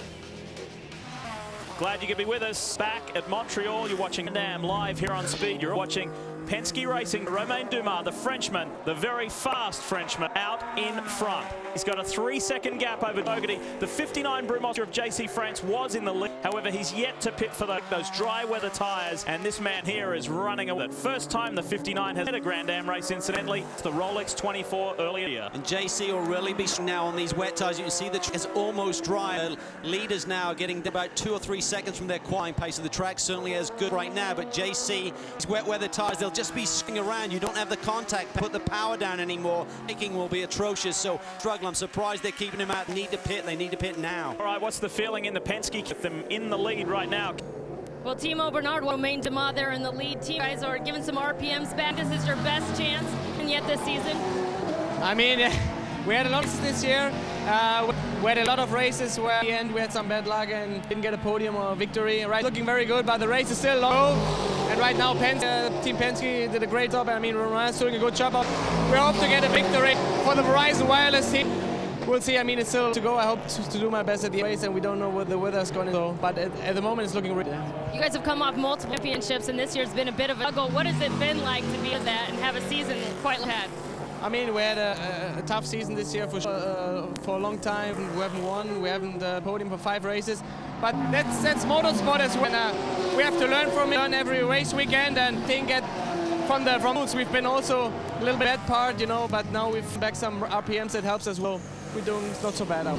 Thanks, Timo. Chris? Well, Darren Laws anxiously awaits turn behind the wheel of 58. Last year, you came within an inch of winning this race. How gutting was that last 100 feet? That was, Chris, tough, man. I always say that's probably the first podium position I've had. I mean, we're happy to be there. That was tough. JC France making a noise as he's doing his pit stop there. The car has a lot of speed this week. We're going to start in the front row, but you had to step back. Can you guys over that? I think so. You know what? Had it been a dry start, it might have been really tough. It's hard to steer, but with the wet conditions and having to come in and out and switch tires, it's a good chance to get back into the fight. So yeah, we're hoping. Well, they're in a good position, and JC France was in, grabbed a set of slickers. He's back out on the track, guys. He's of a fight. John Fogarty has get to Romain Dumas. Was 1.4 seconds faster than Dumas last time. So the chase is on at the front. Scott Pruitt is third. Brian Zell, who we ride with, is in 4th place. And he's got just a slight margin over David Hugh in 5th. Mark Wilkins is. Christophe Bouchou has taken from Scott Tucker. He's in. Then Forrest, Buddy, and Rob Finlay. That's 10. Well, certainly we look at Brian Frizzell. He's done a nice job, kept it nice and clean. He's currently 4th, a little bit away front running pack, the top. But Dumas has certainly answered the challenge that put to him. He just ran the fastest lap, 1:49, which is quicker than Phil's last lap. So certainly an ebb and flow to this race as the conditions change. And certainly who estimated the right setup? These guys go soft to really account for what was deemed to be a predictable rain race. And now it's dry. Who's going to be struggling in the conditions? You know what a popular answer earlier before the race? Kind of in between. Yeah. A half dry, half wet. We don't really know what that is, but with a shot. David Donahue now on the charge. He's up to 5th and starting to put the prompt Brian Frizzell. Lap, he was 3/10 faster than Brian, closing that gap. Great. Tell you a little update on GT. Lee Keane out there and has a hand margin. He leads the poleman championship leader in GT over Chris Green and Collins in 3rd. Nick 4th and Andrew Davis is 5th. That's your top 5 in G at the moment. You're watching a top battle here overall and in Daytona types. The SunTrust up against the Brumos. Brian Frizzell, David Donahue. You see those big patches through low speed corner where it's been resurfaced since last year. It's the perfect combo of asphalt. They've really researched thoroughly to make sure they have a right combination that will last there with the big nationwide car attacking this racetrack tomorrow. The track was breaking up last year. They think they've got the fix. But right now, this Porsche, 100 more RPMs, really give it a lot more horsepower. What it does, it really those torque gaps. Oh, JC, he'd done a couple laps on those slick tires. He had temperature. Did he get involved with someone? Maybe down in the 6-7 area. It's hard to tell from this angle. How badly damaged is that car? Is it cosmetic? He will get back for the Brumos boys to test the damage. That is the 7 chicane, so he's got a long way to go, over half a lap now. Much of that body work and time flail around and let itself on the racetrack. And need the invariables that happened in the championship season. If anything's off this car, does one of the contenders come across? We are getting a report that the 6, the Mike Racing Ford with Michael Valente behind the wheel, was involved with the 59 of Jay France. Let's go to a replay. This is coming down one of the earlier chicanes. Here we see JC just locking it up. They go through 3 4, and then I'm down. And John tried to slide from underneath the tail there of G and just clips him and turns him around and hard in the wall. That is a hot section, about 130 miles right there. And we understand that's Valiente in the car now. They diver change when they stop for their sliders. That's Michael there trying to make it to the front. Keep in mind, Valiente is 4th in championship chase. He was trying to get front as quick as he. France has brought the car to pit road, and the Brumos boys will assess this. Doesn't look good. Hour and 36 of minutes remaining, and starting to fly all over pit road, and we have been by race control. A stop and go for Michael Valiente and Shank Racing car. And you see those bits flying off the bog, the little wicker bills. They can cut someone else's tire in a heartbeat. Well, guys, this car obviously hits the wall real hard on the right. The team looking at this rear corner, trying to assess any suspension damage in there. And JC shuts the car off, so it's going to be a little bit longer fix than these guys hoping. I think they were just hoping they were going to slap new rear tires on the car. But definitely this right corner, yeah, we've got a lot of suspension car here that's bent up. So the car is either going to be here in pit lane for Qual trying to fix that, or it's going to have to go back to the hauler. What a dramatically end of the season in 2009 to what it was in 08. AC and Joao Bosa climbed to 3rd in championship last year, not this year.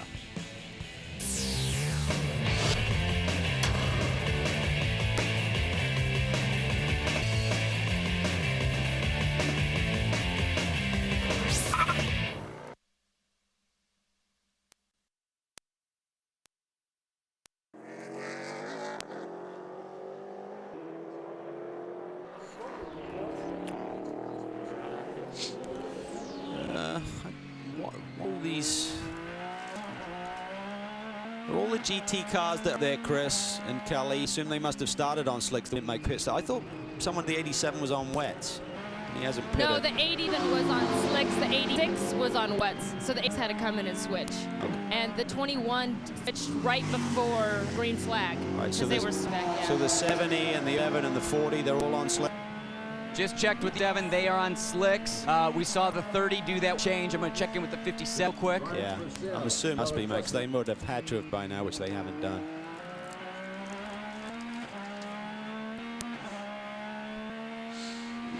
The 40 started on slicks. Yeah, that's why the 11 had to give way early there at the beginning.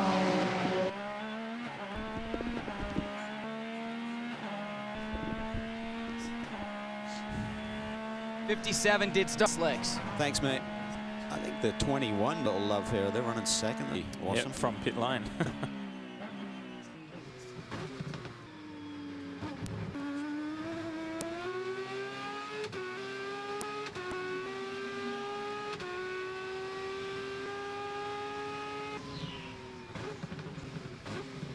'70 started on slicks.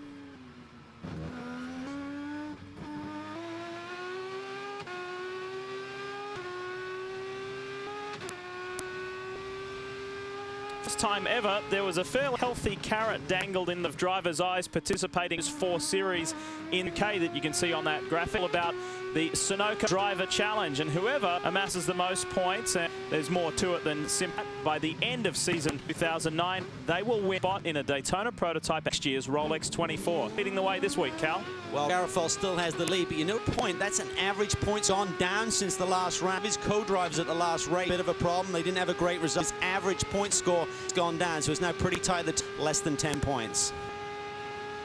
So that's the update. We rock with the city of Nick Ham, fresh from Florida, Castrol Source Mazda RX-80, got by Chris Green while we're in the commercial break. Gob from this young Canadian driver, 21, consider started from pit road. Oh, fantastic. They took the ball, put him on slicks, and he just drove the field. And we had much of Chris, certainly, in Grand Am. A good little racer in racing, won a Canadian karting chip, ran in the Barber Dodge Pro Series, and just really spectacular result for the team that had a finish here last year. This is driving for Matt Connolly Sports, and Matt's standing by with... And as you watch going around in second place, this is his first time in the Grand Am. You must be pretty impressed, Matt. Well, he had quite a learning curve. He had a little off-track excursions about 4 times, flat spot both sets of tires, didn't hit anything. But he's showing a learning curve. He's showing his true ability. Obviously, when you come out in a situation like this, you don't worry about, you can really just go for it. But what kind of expectations did you have with Chris Diego behind the wheel here? Well, we had Diego last year also. We had 3 podiums, a 3rd place here. We led 5 laps. We've lost. We never win yet. I think with Chris and Diego, got it. Good luck out there. So far, good. However, Chris Green has lost a couple of positions in the lap to Kelly Collins, a ham, which we saw when we first back. But still, for this car, not the most recent, not the up-to-date. It is the older GTO, like the GXPR that just went by. But Matt Connolly and his guys do very nicely with resources. Oh, Chris Bushu has shortcut in 13-14, coming onto the front straight. And the issue that was brought up in this meeting this morning, if you cut the cane, you can't stop, or you're gaining for position. As long as you don't gain it, now he's wide again. Whoa, he's pushing hard. One of the most aggressive drivers in the series, come podium finish at the last for the Glen. But Mark Raffov told the drivers, if you gain position chicane, you have to give it. If you gain time, you give it back immediately. They'll be realizing that, and if you will pay the price. Speaking of gaining time, look at the red wagon. John Fogarty has ridden Romain Dumas. We were talking about the weather today, and he said, John said, oh, something you may not know about me. He said, I didn't do it for the whole time, but for a very brief time during college days, I did it during meteorology.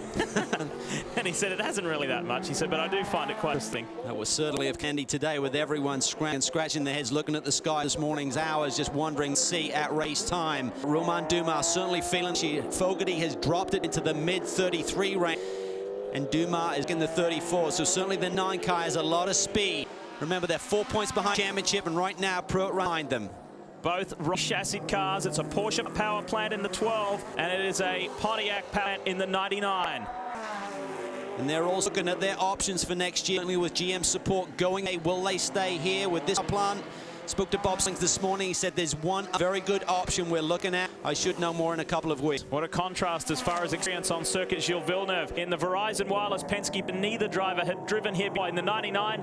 These boys driven here quite a bit, back to their wheel experience in the Atlantic Series, and including the 2 years here in Grand Am Series competition. Fogarty got a great launch there off that chicane. He had a lot of exit speed. Now he goes to the outside, really working over. He'll cut back to the end. Who can get the power down best? This is the long stretch. 35 miles an hour, an acceleration run, 175 miles an hour. Fogarty tucked right under the wing of Dumas. He's defensive. This traffic up ahead. Romain is going to have to be decisive. We know that he is that. So the 86 Farnbacher Lowell's get by first, and he can't do it there.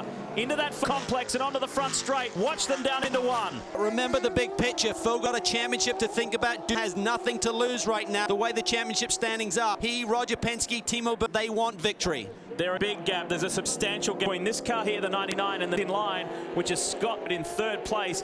Excess of 10 seconds. 13 seconds between Fogarty and Pruitt. So there's no pressure from behind. John, go for it. He can, and they were out their regular engineer Kyle in here yesterday during practice and qualifying. Kyle had his picks out on Wednesday, but insisted the boss, Bob Stallings, I'll be here come race time. So the team certainly has a lot of depth on that pit wall. Yeah, yes, it was the first day he'd ever missed in his professional career engineer at a racetrack, and he didn't like it. Chuck Houghton did a job standing in for him. Of course, they were together on the team. The Orbit W has helped Romain do out there. That is 1st and 2nd. Fogarty's got to make that ground all up again. Still plenty of time to go. Driver changes to come. Could be the captain's first win in Grand.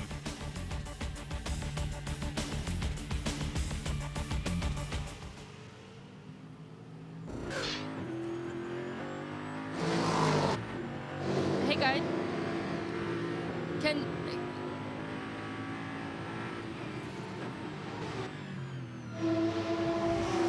Hello? Can someone remind the team owner for Daytona? Yeah, Fliss. Say it again. Troy Fliss, F-L-I-S. Yeah, he's pretty upset about the 55 because they got cut off once. Was yelling at with the official just now that they rescinded that penalty. Okay. Yeah, they took a. Oh, did he?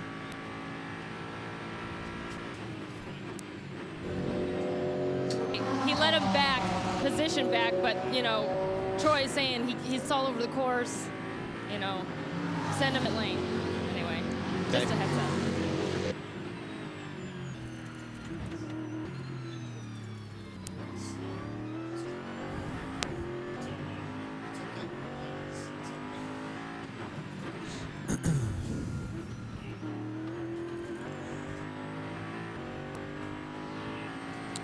Not last celebrated Ganassi's 100th win. Not here necessarily, just putting in perspective of. Keep that up quickly. Too much wrong with that Pontiac power plant.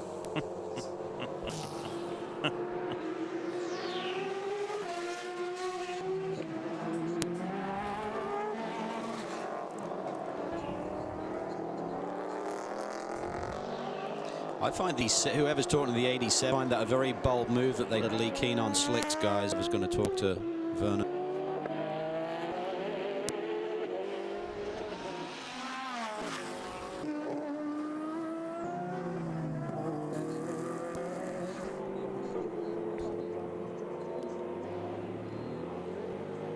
It is a car that leads the way right in the Montreal 200. And have a look at a snapshot of Penske Racing in the various series that they have competed in. This is not all of the series. They've been in just a small snap there.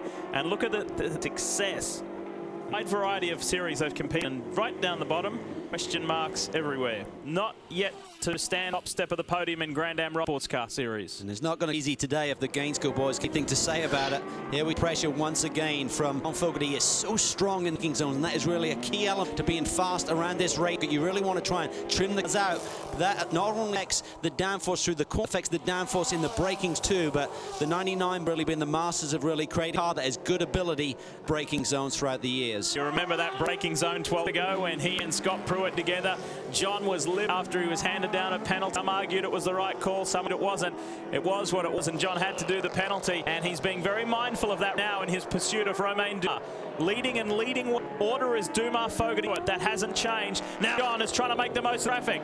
The Gainesco right tried to go around the outside, and Dumas is doing a wonderful job through the traffic. Really is holding his poise very well here, just showing his experience in this situation. So many times running in multiple classes from before, of course, but it's tricky around this racetrack. You just got to read that traffic and time perfectly and position the car. You're not necessarily going to take the fast line through the corner, but position the race car where the guy behind you can get by. Behind it is Brian Frizzell. So far as the 3 championship contender teams, it is power the Gainesco gang at the moment. What's going on at SunTrust? Well, just a couple ago, David Donahue was right up by the gearbox of Brian Frizzell. Now Frizzell really pulling his way out. And a lot of these teams were complaining a long time to get tires up to 10. Looks like that was the issue with the 10 car. Now that car's looking very fast. Yeah, we've been struggling with when there's cold conditions on new cars. But we seem to take the same lap as the leaders, who obviously just lost a lot in the pit. We had a problem on the right front. But he's doing a good job. Long way to go. You had that bout at Watkins Glen. It dropped you a little bit back in the championship. Is there time for you guys to claw your way back to it?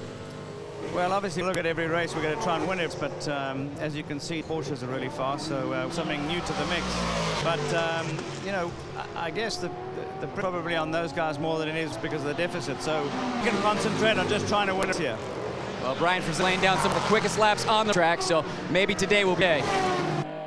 Well, Wayne certainly brought up a good point with the Porsches now, but looking a bit more competitive. That will play a factor here. Think about this. If the 99 is able to get around the 12 car, the 12 car will then add the points back to, so that could be a significant factor in the final 3 rounds of this championship. This is good stuff. Good to head fighting at the front of the field. We mentioned the enormous history of F1 at Circuit Gilles Villeneuve. Who was the Frenchman, the last French win in F1? Oh, it's a problem for the 60 there, Lee. Markson has had an eventful day here in Montreal, to say the least. No doubt done.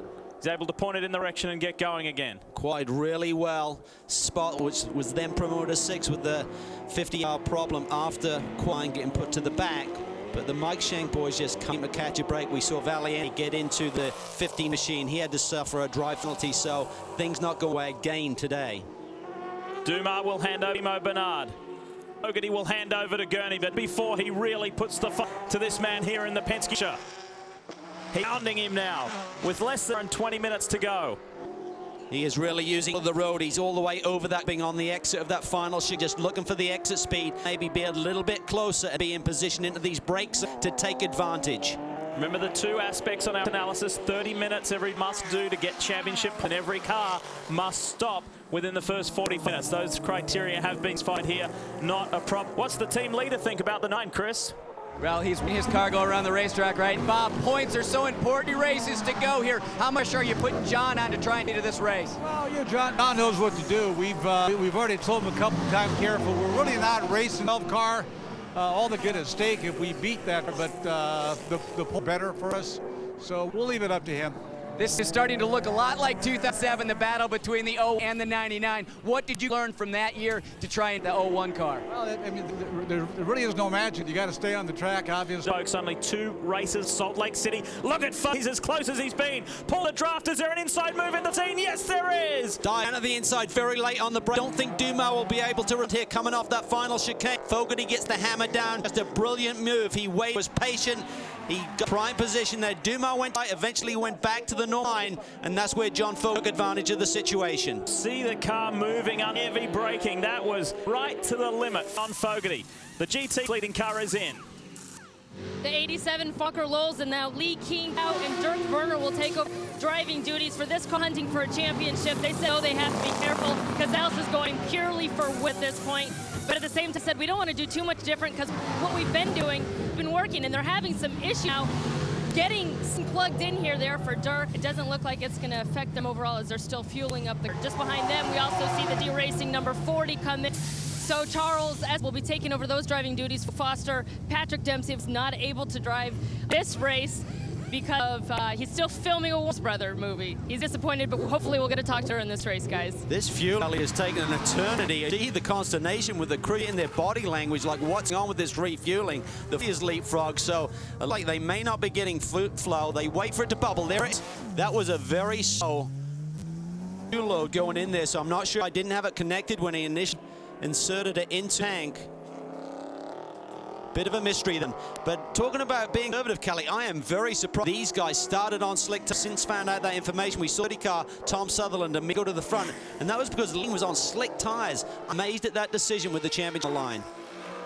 Take a couple of laps for Vernon into the groove, but then watch and go.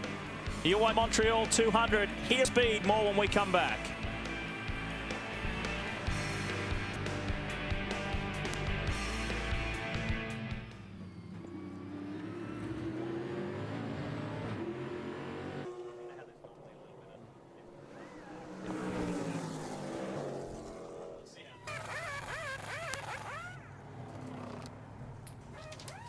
Hey, whoa, what happened there? Just gone, didn't he?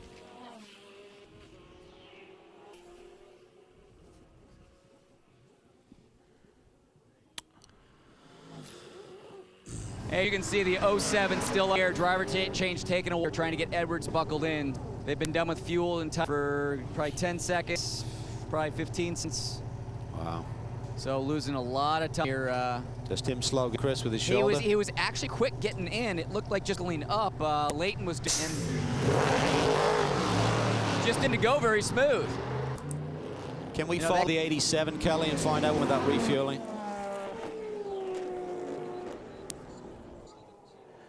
Bob Anderson would be a guy to go to. Gray, goatee, crew chief, he'll tell you. 66, because on my not showing him pitted, and the guy, they should be in by now. Pit lane, guys, the 66. Leaving pit lane, they just came in. Okay, hadn't clicked over the time. Bob Sanderson, if you find him, he's right there in the middle of it. He's the chief.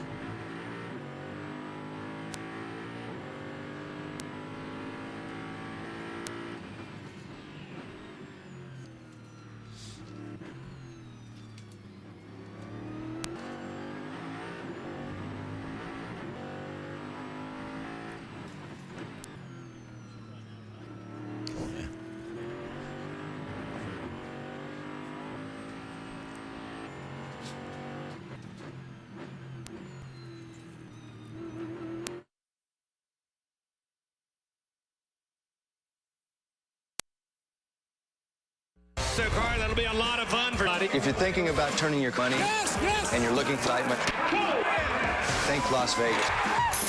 Real box. Real playing field. Barrett Jackson, Las Vegas stuff. There'll be more eyes on your car than you on the planet. All right, If you really want to be a part of this package, be a part of Jackson, Las Vegas 2-9. Only on Speed. Starts October 7th. No doubt it is more than just an auction. It is an event. Welcome back to Montreal. Lee Diffie along with Calvin, Kelly Stavist and Chris Neville. Just think, Cal, if you hadn't bought that big ghost house, you could have gone to that Barrett auction. Huh? It said real when we saw Dorsey, not buyers. We're back, and this is John Fote for Bob Stallings' Gaines Co-Race team, doing a wonderful out in front. He's gapped Dumas by 2 seconds since we last were with these guys. Dumas falling back a bit. Pruitt is stepping it up in. He's just done a 134 flat. He's still, however, 11.5 seconds behind the leader in 7th back. Oh, and Dirk Vernon off track. Championship leading GT has run off. And that air intake full of grass. Look at that front. Yeah, that's not good news. You very rarely see Dirk mistake in one of these cars. Not sure if it was the tires or whether there's traffic involved. There we see a piece of thing coming adrift beneath. He's obviously dislodged something off. You remember when he left Maine, he was really wide to the track. He just looked a little unsettled. Whether there was something going right in the cockpit. Find out more. Kelly's there. You're exactly right. We're getting reports Dirk feels a pretty vibration enough that they had already put before he went off-roading to bring back into the pits. Evidently, on that last pit stop, they were having trouble with the fuel hose. They said the car was a little bit far away from the pit wall, so they were having problems getting pushed. Now they've got this vibration issue to deal with, so what they check for here when they bring the car. Well, we're executing this certainly to this point in the championship season. Lee King did his job, the car in, but then was a little bit wild in pit lane, then some other problems, and Sunday can get away from you. And that big 31-point lead, you have a disastrous race. You feel the heat and the pressure from the headers right behind you. Updating you in GT. Wait for Werner to come to his box. Sutherland for the race leads the way over Eric Clark. Sylvain Tremblay is 3rd class. The fuel hose, they try and minimize the length of that, because if you have a really fuel hose, that gives you some flexibility in terms of that mistake happening in terms of where the car is positioned, but it's longer to get the fuel in the tank. Try and make that as short as possible. Crew are checking out underneath it, just making sure there's nothing wrong. Better to find the problem than send Dirk back out there and have a further incident. There's a lot of tension on the front left. Bobson is the man down there. On that, he's the crew chief. No pushes inside and out, and now he sends his champ hopeful. They're trying 2 championships in 3 as Farnbacher Lowell's in Grand Am competition. Quite the accomplishment. The only good news is took another splash of fuel, so a few more laps of fuel on board. Minute 10, long time to go for one of these G cars. He'd need help with caution, but without coming back for more today. Hour 10. Hour 10, sorry. I didn't say a month without going to that. And that front group being cleared somewhat for Dirk Vernon. Overall leader flashes by. That's John Goody. Has a 2.1 second lead over Dumas. Got Pruitt. Brian Frizzell aboard, and we ride with him now. Mains his position in 4th. David Donahue is still in the 5. Wayne talked about the fact they struggle with this car, the Dallara, and up to speed in cold, just getting that tire temperature to its sweet spot, the working though. And that was what happened in qualifying yesterday. Qualifying was just with the car going into the gravel track, so everyone lost their rhythm a bit. And this car, the number 10, qualified down on the grid, which was a surprise to one. The ambient temperature in Montreal is quite cool, and this team, along with many others, were pleased about that because they, like many others, were experiencing major brake issues. Yeah, and that's really a big factor. Many of these teams, when we talk to them this weekend, have made some adjustments on their package to make sure they have similar problems to last year, but cooler conditions really help. You've got to be careful that you just too much cooling, otherwise brakes go in the other direction. They won't be able to have a really good bite at the pedal. Yeah, Cal, these teams saying that this is by far the hardest track to go to on brakes. After done a cool-off lap and they come back lane, some of the temperatures they mean were over 900 degrees. Any other racetrack we do go to, that number's more down near. Teams really work on efficiency, getting more to the brake systems, but not too big of a worry because it's cooler. Yeah, I spoke to the guys from PFC before friction about that situation. Last year we were seeing temp on the caliper. Forget the rotors and the caliper itself, 450 degrees, which means the fluids then at 50. When does it boil? It boils by 50, so you've got to really add more cooling, not only to the rotors and the pads, but all caliper itself. On board the 61, Wilkins, hard at work. He's done a job, and he's been armoring Christophe Bouchou for the last handful or so laps. They've been going blow for blow, and we showed you earlier, Christophe shortcut last complex, the turn 14 complex. He took care of that and allowed the 61 back by, so that was okay. And then obviously he didn't have to do his drive-through penalty. He's got back ahead of Mark Woods and cleared out somewhat. Mark is struggling a little bit. They've really set this 61 up for the finishing driver, Bert Frizzell, and these like a slightly different race car. Last year, Brian and Mark was a little better combination in terms of like the same setup. Likes a little bit of understeering. Bert likes a little bit of a looser. Right now, they've set the car up Bert, so he'll come on strong, finish this race. One guy had a wonderful time with first time in Grand Am is Brendan. Let's hear from him. He's with Kelly. Another one of our NASCAR guys stepping out. Brendan, what was your stint like for you here in Grand Am? I wish I was a little bit quicker, but one of my main goals was to keep on the lead lap in contention. This one shift, I didn't off anywhere, and I gave it with good brakes, gears, and so now we're going to watch Best in GT class, hopefully go win, and it'll be fun to be on a podium in my first race ever. We know Andy Lawley, it's all about the transition from sports cars, stock cars. How valuable was he as you prepared for the sports car race? My hope to be within 1 second him in practice, and that's what I got to. I got second. I was happy. The team bunch seemed to be happy, and me immensely for the nationwide car. Really excited for the nationwide race tomorrow. That said, what was the biggest challenge, biggest difference getting behind this Porsche? You know, it's such a show base, so many things different, but the decision by Kevin Buckler and the guys on the slicks to start the race, strategy move, but inside the seat, I was like, oh no, don't screw up now. My buddy Carl, that would kill me right now. I'm so happy that wasn't me. So that's what I think of was my father yelling at me if I get up and Buckler coming off the bench and killing me.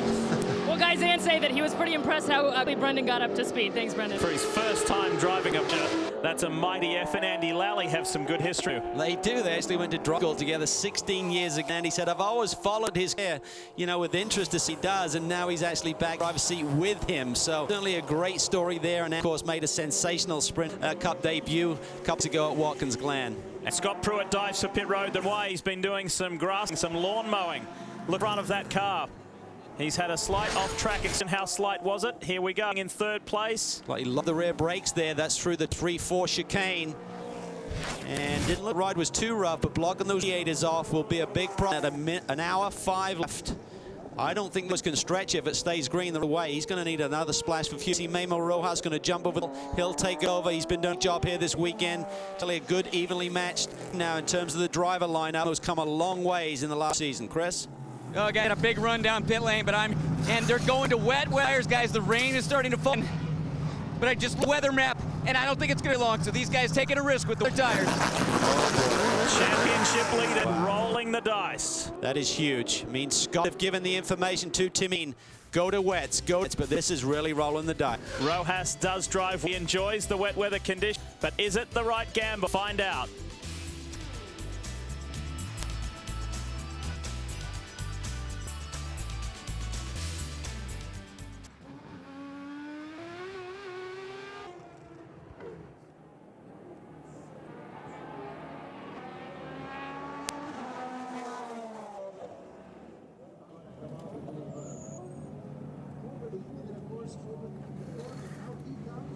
Okay, the 99 is it, going with scuffs.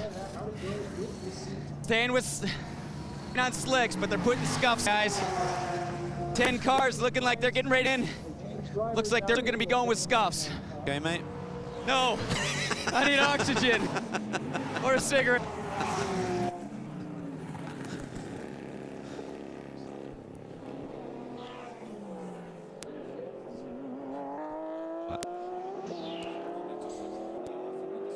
Yeah.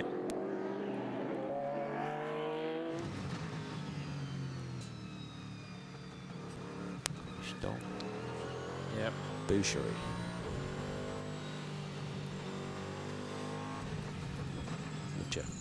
Oh, that's Paul too. So he's struggling the way, I think, with that shoulder.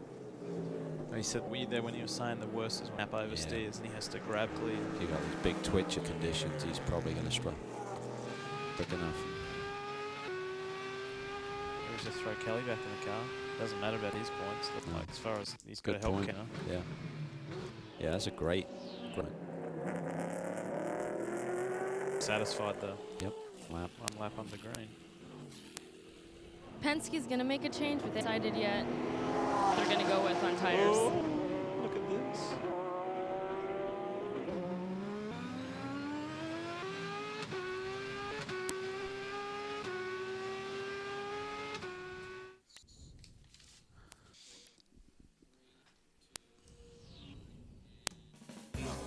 For those of you joining us, this is what has happened. Circuit Gilles Villeneuve for the green flag flew. Car Sprint Cup star Carl Edwards just crashed the Aflac Dallara. What a shame. Two of the stars of this event, Edwards and Ambrose, did not even make it to green, and they were doing so well. Start on the opening, breezy conditions, and Mark Patterson just went a little sways. John Fano slammed into the Scott Tucker. There was heavy damage on the one tower event. Riley.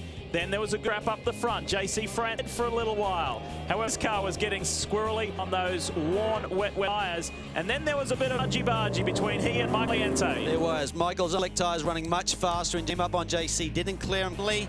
That cost him a penalty and more damage to the 59. It's a shame. How about Chris Grimm, Matt Connolly Pontiac? This young Indian driver impressed from pit lane, and he went to the lip and he suffered some brake problems.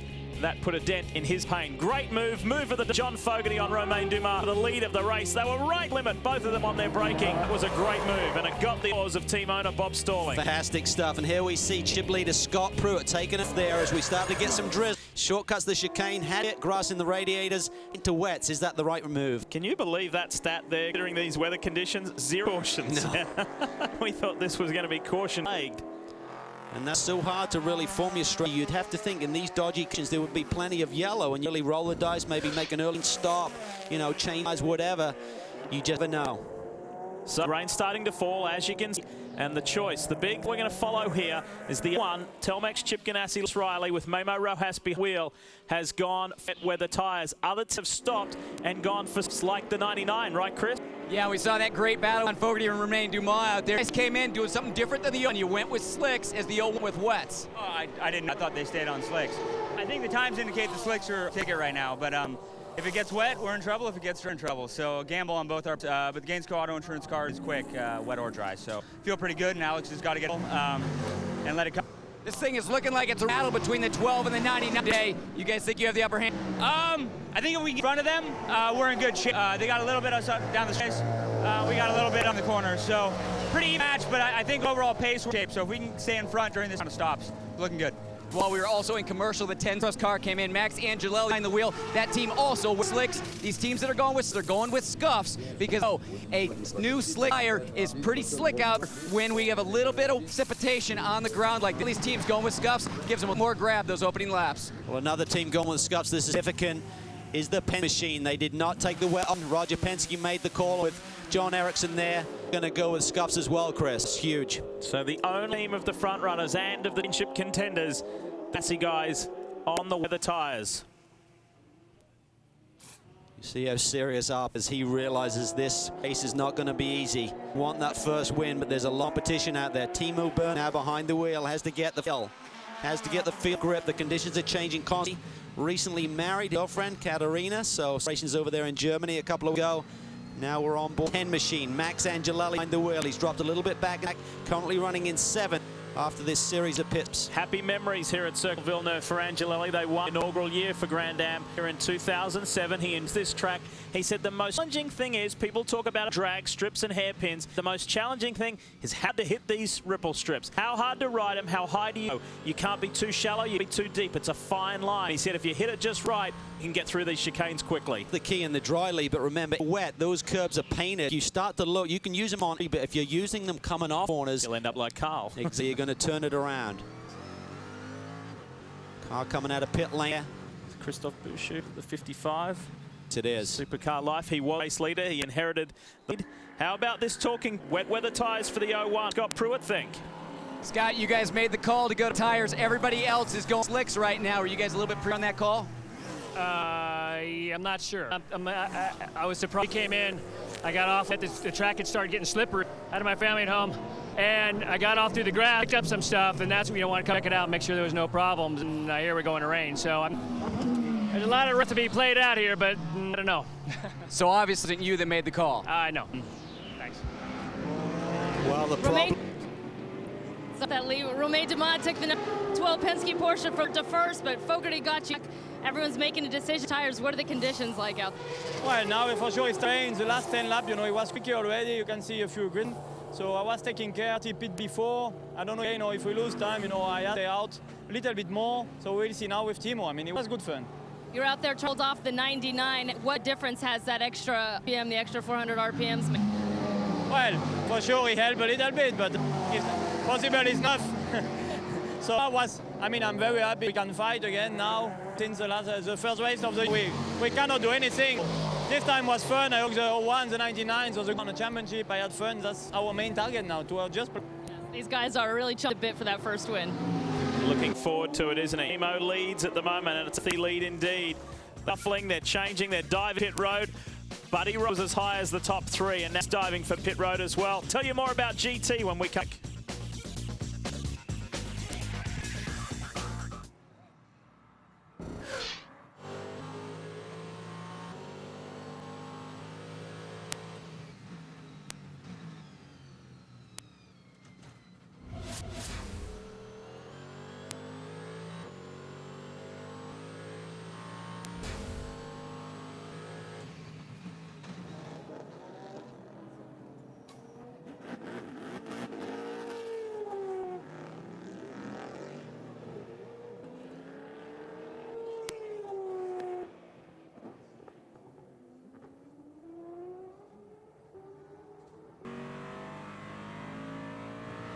Looking at those times on the 01 car.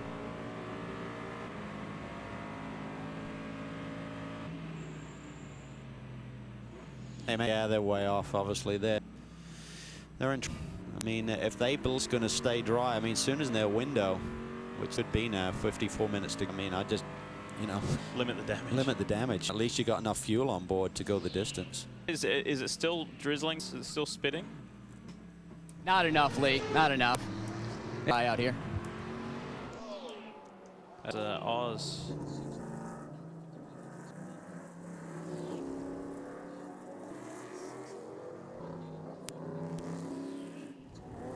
Looks like the 01's getting ready to come in. Yeah. Could be F yellow too. Yeah, they got to do it. If they can pit lane before it goes yellow, that'd be a shrewd. What was that? Who did he say? 60 and the 2. Skip the 2. Okay.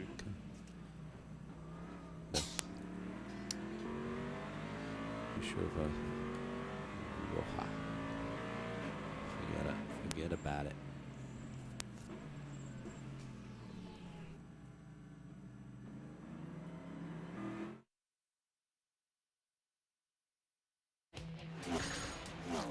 Coverage of the Rolex Sports Car Series is presented on Speed Porsche Moment.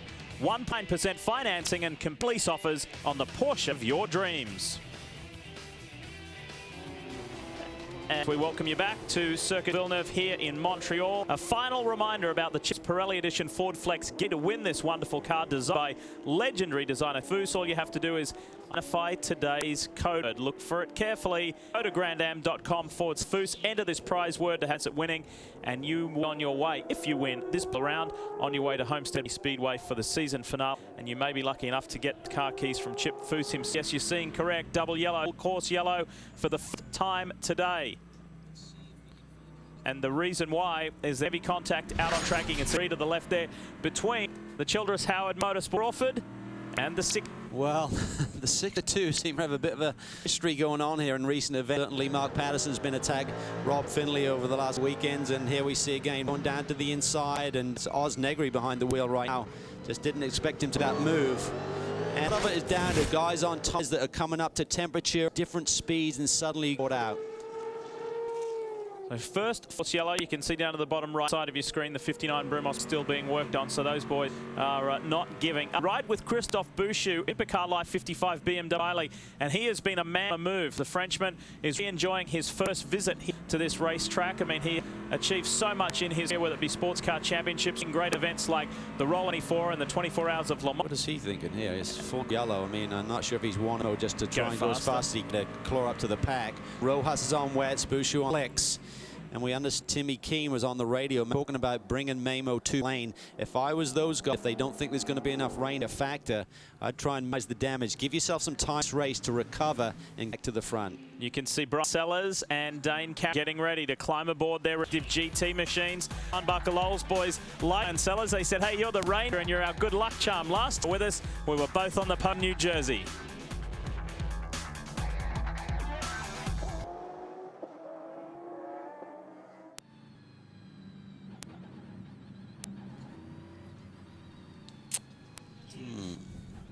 So, let's see. Timo's got 4 laps on the board. So he's going to be good for fuel. Yeah. The 99 is that you have. Yeah.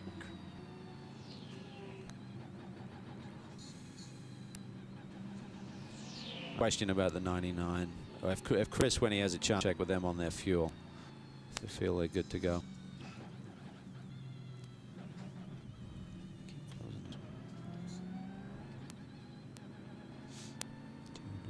Hello, Calvin. Hey, hello, Tess. Okay. I talked to the 99 on that last said they were good to go. Okay.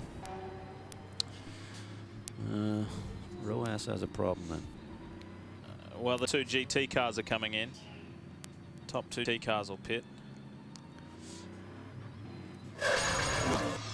Awesome. From a smile, you watch Indy. Looks like the top 5 should be good on fuel, Greg. Everyone inside the top 10, other Forest and Valiant. Tell you what also might be Greg too, considering where the one is now, is throw off as of now.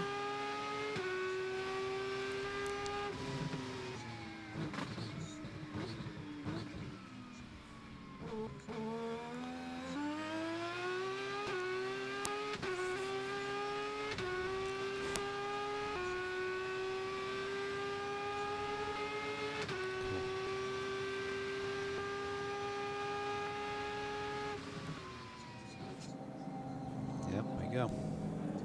Had to do it.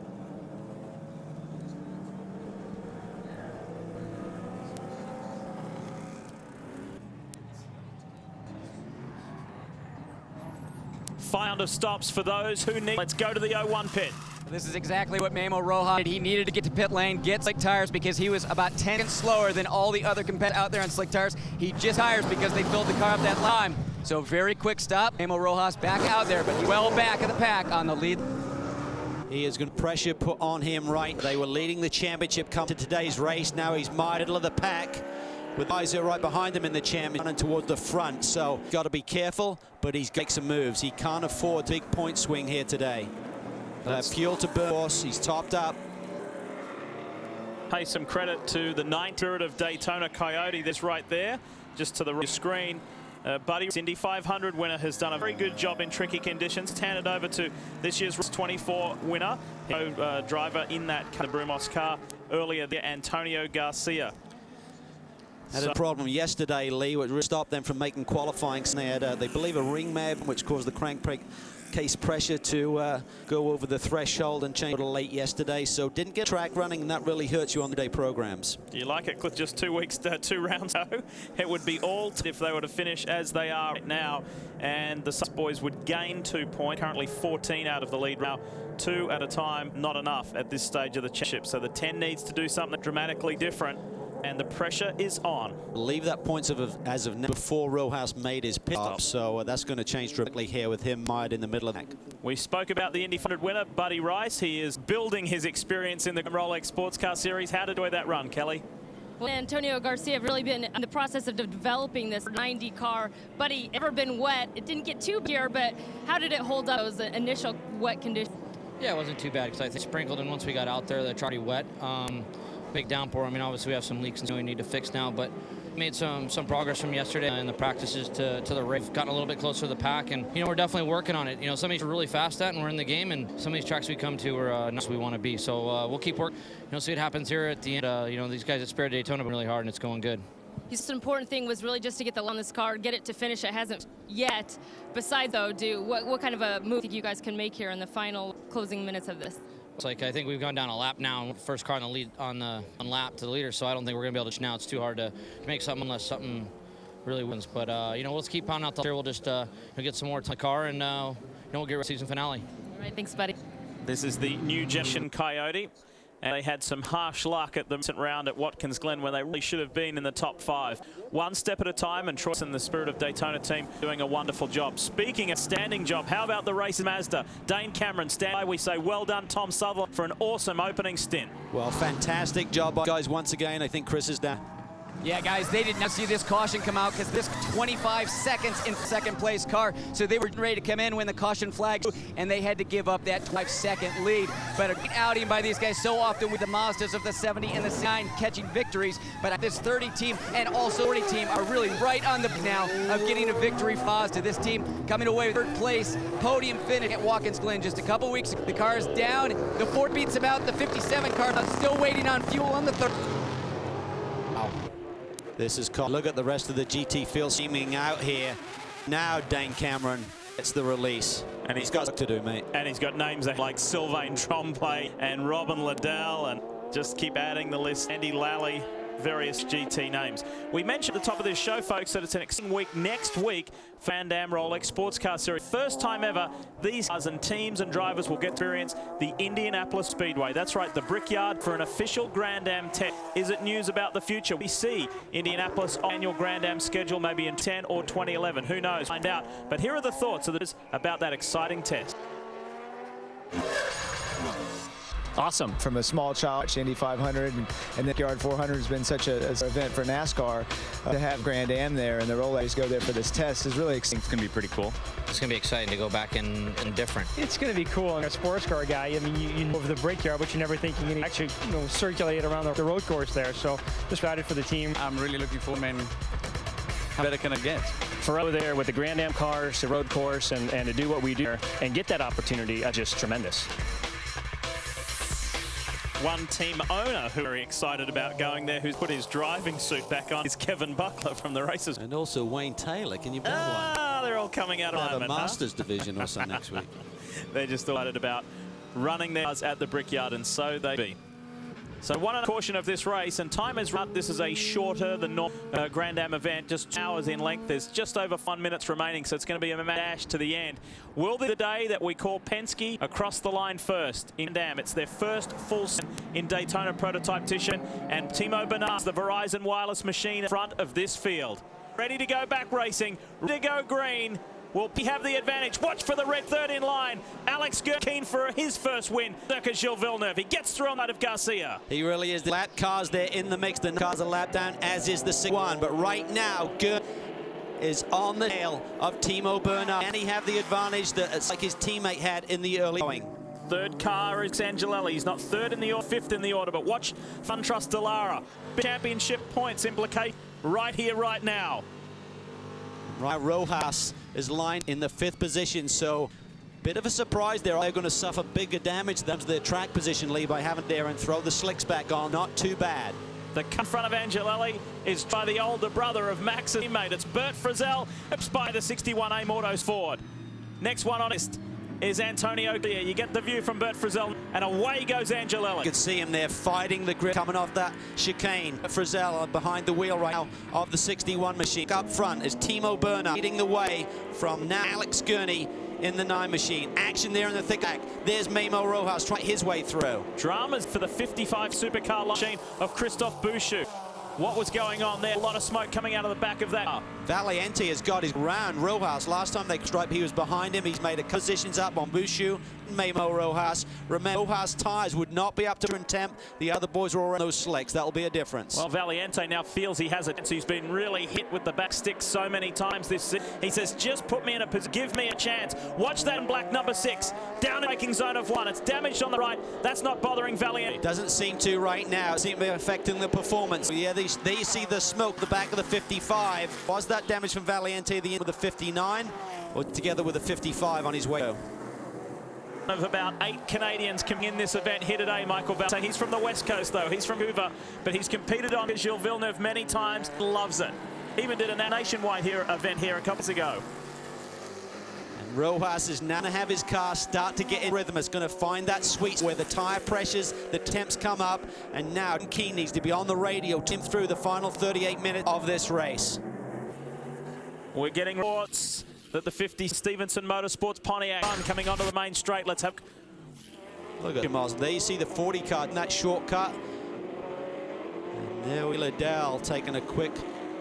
It's pretty cool. He just got on the power while he was still on this green area, I think. It cuts across last moment, just tries to jump gas pedal. No grip there, of course. Loops it around, loses the spots. Michael Valiente in the 45 of Ryan Dial, fighting it out on the 40 and the third. Got together Dane Cameron and Chappenlaub. That was possibly the lead. Tremblay in the mix there too, but two of the running 3 cars have gotten together.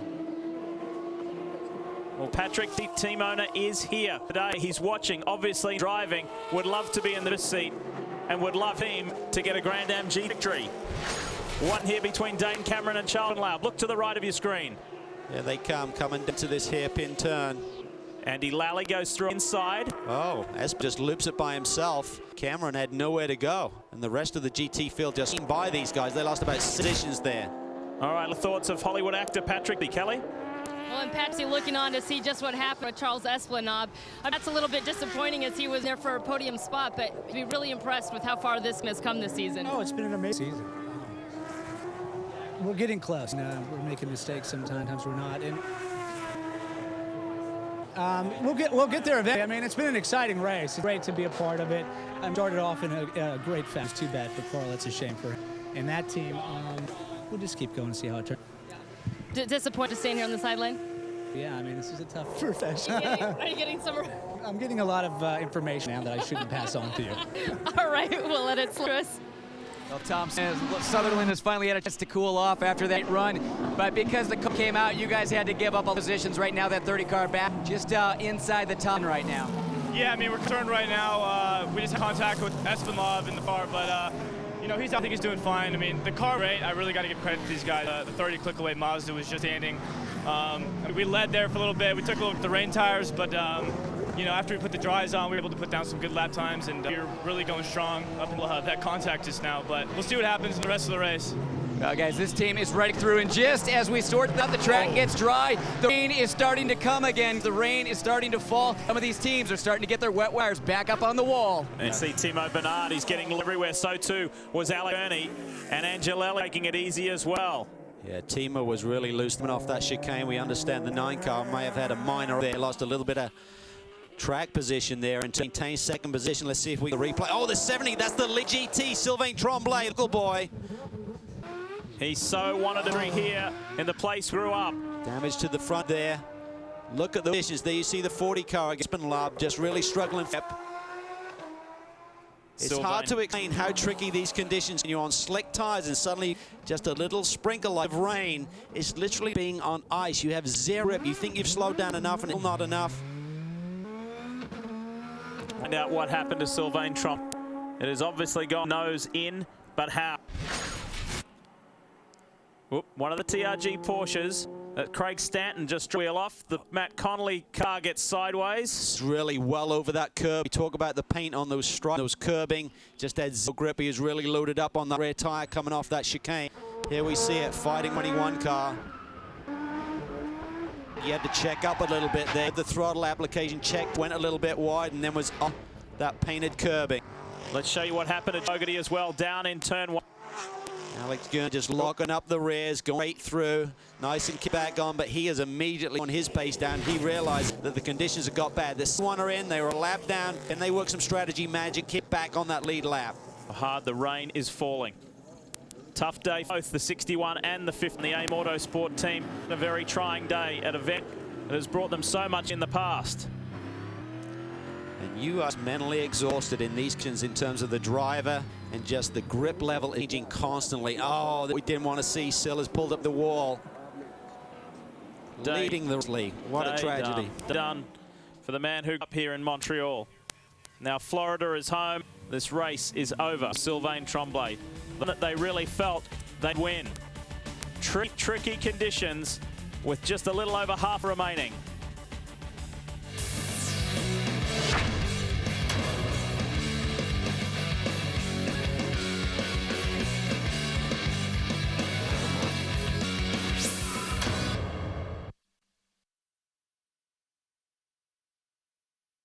Looks like everybody coming in this lap, guys. Everybody coming in. The 61 has all been in. 12 in.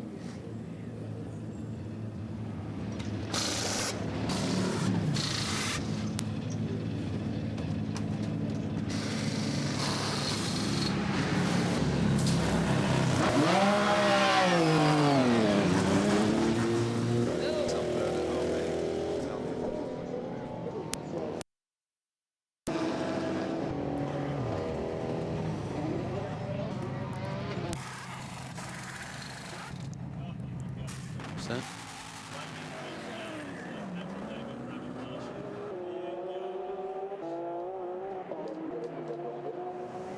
Oh, this is going to get... What was that?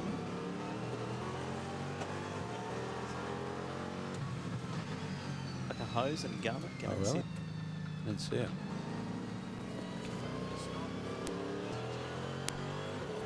This looked like it was on a long shot, so it might have been. This might not even be close.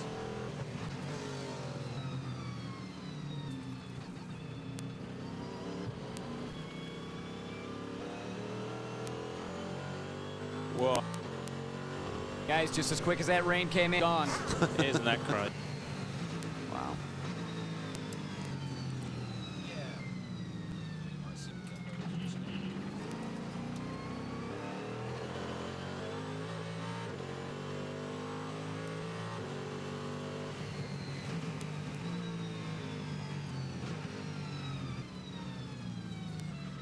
Can't be so keen on this.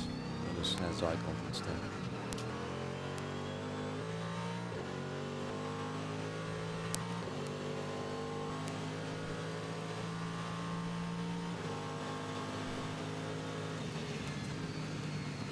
If you're regular visitors to SpeedTip.com, you will be familiar with the voice of speed. That's right, get the latest news, commentary, and exclusive analysis from SpeedTip.com's personalities and industry experts like race specialist Patrick Long, Viv Brabham, and many more. That's TB.com for the voice of speed. We welcome you to Montreal. Just crazy conditions, simple as that, is creating havoc for those out there behind the wheel. These beautiful cars. Check out Team Ard, race leader. Look at here, he just gets wide going through one cage, can't get it to change them quickly enough. Look like there's any possibility damage to that splitter. Look at just zero grip, straight on with the 58. That was a little bit of a hip check by the 55. Yeah, and that's when you're in traffic or you have to race someone. It's one thing of just thinking about what you want to get it through the corner and guide it through. Suddenly, if someone else is involved, you just have zero chance in that sudden move. While there was a flurry of pits. Chris, tell us about it.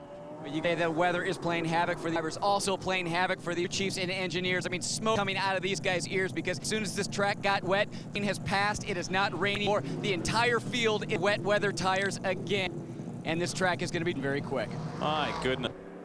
So Bryce Miller down one of the escape roads. Had a troublesome day yesterday. The gearbox, put a new one. Had a problem there to basically make good gearbox out of two. Sensational debut they had at Watkins Glen, leading the race. Kevin Roush, and then had the fortunate incident with Max Angelelli in the late going. Was severe to the car. And as crazy a day is here in Montreal, how about that? The 57 Stin Motorsports Pontiac, after seeing coming onto the main straight, Robin Liddell is now leading class. Never say it's over until it's over. Andy is second, and Brian Sellers is third.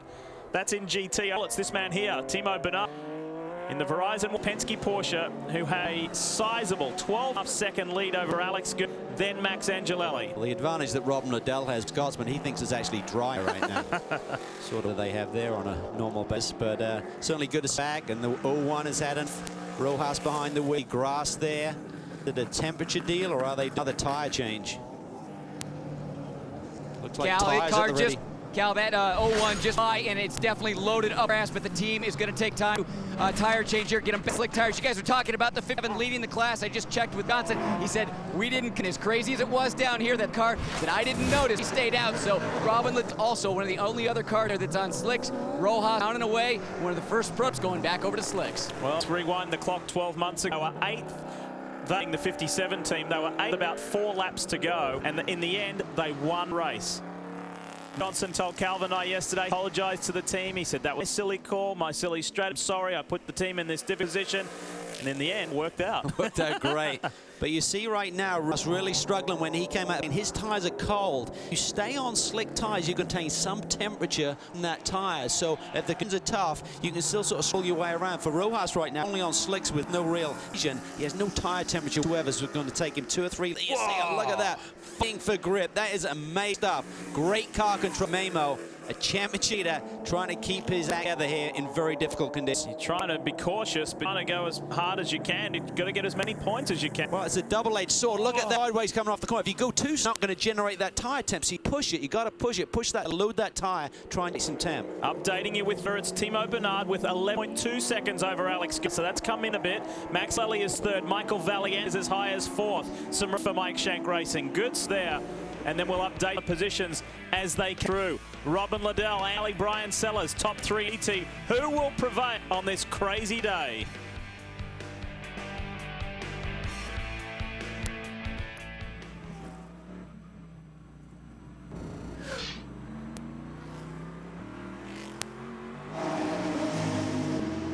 Hey guys, just an FYI that 56 and 66 are on as well. They never came in. Cool, thanks, Kelly. Good stuff, good stuff. Where's the 7? 1, 2, 3, 4, 5, 6, 7, 8. But the thing is that the 07's only 2 positions in it, so it's not going to eat any points away, is it? Okay, guys, out of the prototype area, I can confirm that the 8, the 99, the 15, the 10 are all wets. And pretty sure that the 12, Kelly could confirm that. 12 came in and put on wet. They have not been. Is it raining? No, it's drying. It's drying quick. Huh. Yeah, Cal, his tires on the 01 were the one just taken off. Oh, okay. So I think he was more or less just dealing with a very racetrack right now. Okay.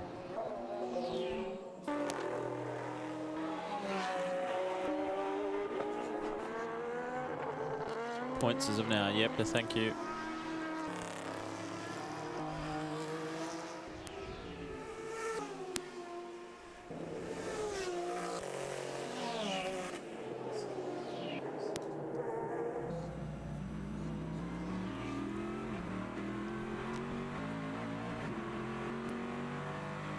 September 6th on Speed at 5 p.m. Eastern. It is car race day built by the home team. It rolls into Atlanta Motor Speedway with only 2 races to for the chase. Jay Army, Kenny, Wendy and Hermie get you up at Atlanta for the championship implications. Things are getting very, very interesting. They are here too in Dam because look at this. They stay where they are. The Fogarty combination, the 2007 champions, will have a 4-point advantage. So it's done a complete flip-flop there. In Gainesco switch position, they would leave here and head to City with a 4-point lead. And Frizzell and Angelelli for Sunday come in 2 points, but I said earlier that's not enough. Be amazed if that stays constant the course of these last 22 minutes, because right now we've got the 01 out the slicks and the other front is on wets and the 99 pit lane. In the call, Chris, it looks like. Yeah, the 99 coming in. The SunTrust boys are starting to set up pit stop too, so these guys to set track is starting to dry out. Walked over to the team, put my hand tire that's going on the right front corner right now, and a tire that just came off that car, so heat still left in that rubber. I'm sure that air pressure is still probably up there too, so Skirney's going to have to go out and probably fight off around a very slick race, but it is drying quickly. And he's back out in the... At the point of entry lane, Alex 8.5 seconds behind Bernard. Let's see how this one works out. Valiant on himself as high as 3rd in the Mike Shank Racing Ford, so great progress. Whoop, whoop, onto it, Alex. Almost ran off the front exit. Yeah, we talk about to get back into that groove. It's different, just your steering speed, how fast you turn your hand wheel is so different. We have grip to having 0 grip, otherwise it'll just go straight on you. Looking at the last lap time, Rojas Slicks was still about 8 or 9 seconds slower versus wet weather runners, so they must just be looking at the track conditions and deeming that the track is going to come to them. Rojas now is over the line at a 52. Everyone else is in the 46 to 4 range. This day, New Jersey Motorsports Park. We knew what it was there. Everybody knew it was there. It was just wet, just team down all day long. These changeable conditions just are a nightmare to with for everybody. Well, for the big teams too, the guys feel they're going to be competitive every weekend. They don't want these unknowns. They believe that if the conditions are constant, they will be the crop. Well, when you suddenly throw curveballs every literally 5 minutes, suddenly it's a crapshoot. Race leader Bernard. Now let's take just a moment ago. This is Alex on his outlap. Locked it up. You could see he started to get that rotating, and that's again, they've got to recognize that pressure and just try and that pressure, but still make the. And I think Alex did a pretty job there. I'd be surprised if that would issue.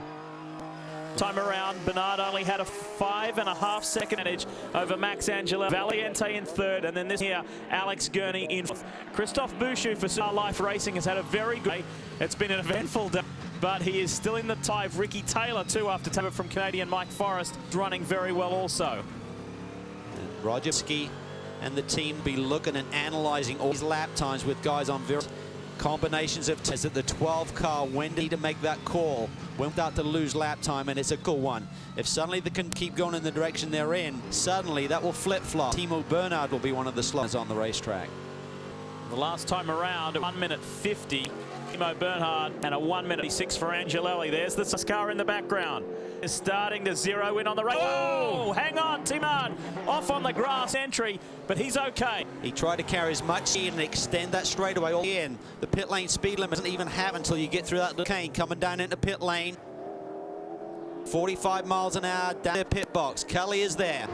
And Penske making the decision to go back with the slicks, and Chris said with the 99, these appear to be the tires that came earlier. They were still warm at front, excuse me.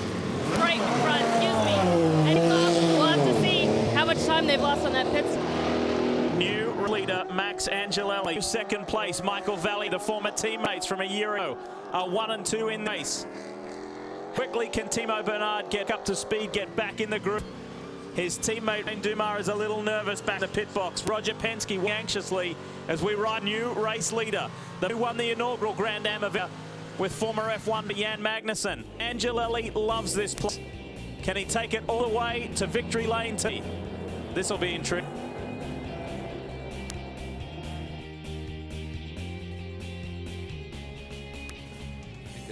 Yeah, they both are. 6:10, getting ready to come in. Gotcha. Good job there. Everyone's really up to speed here. Good stuff. 07 just came in. They just went back to slicks. Okay.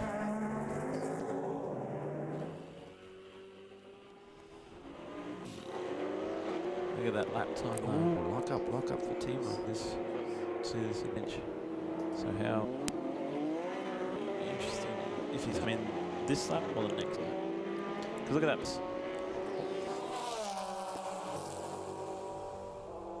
Still good pace. Squeeze one more out of it. Yeah, I think you know what I mean. Keep going while you're in the mode. Yeah.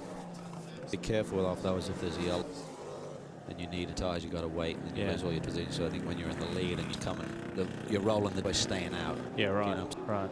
Because these conditions, one lunches it in the fence, then you wait to come in and then you lose the lead. So he stayed out there again. Oh, look at this, 99s with the 12. He's got more Starting tire to sprinkle again. Oh, Angel likes to stay out on wets. Yeah. This. Gurney has more tire temp. Timo.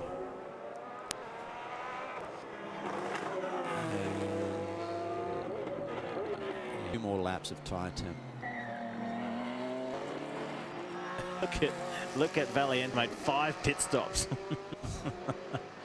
So too is Bush.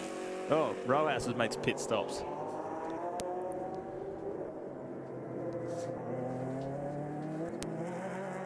And the rain is here. Raining again. Who's at Who's at the 10? I am. Nearby those guys? Right. They staying out? They're just freaking out, not knowing what to do, but I think they're going to stay out. Yeah, why not? I mean, they're a mess. They've got to stay out the way the championship. They've got to roll the dice.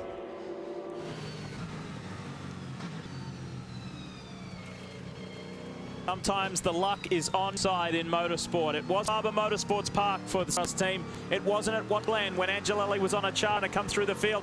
Maybe his side today because he is still at weather tyres and the rains to fall again as Gurney turns up the heat on Timo. He does. He has a couple more on these slick tyres. He made that pit a little bit sooner than Timo, so to the disadvantage there. He goes wide. Alex swings to the outside, in the grass, scrambling for ground. Who can get the power down first? Gingerly, nice and smooth with that applicant. Alex stands on it and it's sideways. Two of the greatest sports cars in the world in really, really tough conditions. These boys, Rolex, since they made that, it's raining again. Ali stayed out an extra, and then it started to rain. 99 Gainsco Red looks more like a sprint car right. That back end is stepping out so too for the Penske. Oh, the inside, will he touch him? Control there by Alex Gurney. Stuffed it down the inside, kept his nose off Timo Bernhard. Look at this, tracking off the corners. Remember, boys are on slick tyre, on dry weather tyres. Valiente just came in from wets to slicks. He's gone back out, and we hear he has done. Well, again, tyre temperature, he waited the last of the switch. Timo's off, slides by. Great work. Timo just couldn't hang on. Alex did and just drifted around the outside. Thank you very much. All the while, race leader Max Angelelli still on the wet weather tyre and is out in front to be. Look at the concerned look. Romain Dumas at Team Penske wondering about his teammate. Here's Valiente. The wars. Wow, they made that call. They remembered the two strategies. They were running along with the 10 cars out there. They made the stop. So Michael's out there, just got, and look at that, how it snaps from him. Just light curve in the straightaway, and it was enough to get him sideways. Did a good job not to con anything. That was from a pre-incident. That was not from we just saw there. We ride aboard the 10 with Max Ellie. Look how greasy track is. Deserve a break, but Meme 12 car, are they making the go back to wets? Yes, they are, Kelly. They are, and you can only imagine how frustrating it must be for Penske making this call. They had stayed out on previously longer than the other. Came in licks, now they're back on the wet. Bring out some of that grass. Bernhard is back on his way. What a quick grass fire on the right front as they took that wheel off. Just Timo taking that off-course excursion. And look at this, 99's off. You can believe how hairy it is out there for these guys trying to battle conditions with the horsepower up with these Daytona prototypes and tires. It's just unbelievable. What happened to Alex Gurney? We're about to find out. And he just goes straight. If he turns the steering wheel anymore, going to make it worse. So once it's plowing ahead, you're a long fight in these greasy conditions. That popular spot to run off. As you can see, we've seen many cars do that today. Angelelli boasts almost 34-second lead over the 99 of Alex. Timo Bernhard popped back in. Taylor is in the mix. He's in the top 5. And Mo Rojas, Ganassi pilot, is in.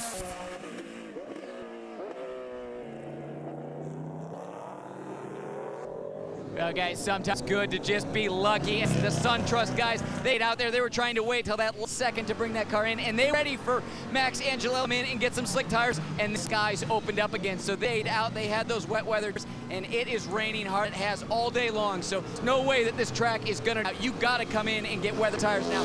When this team had to make that decision, Wayne Taylor was just a knot. See the tension in his face right now? Wayne is smiling.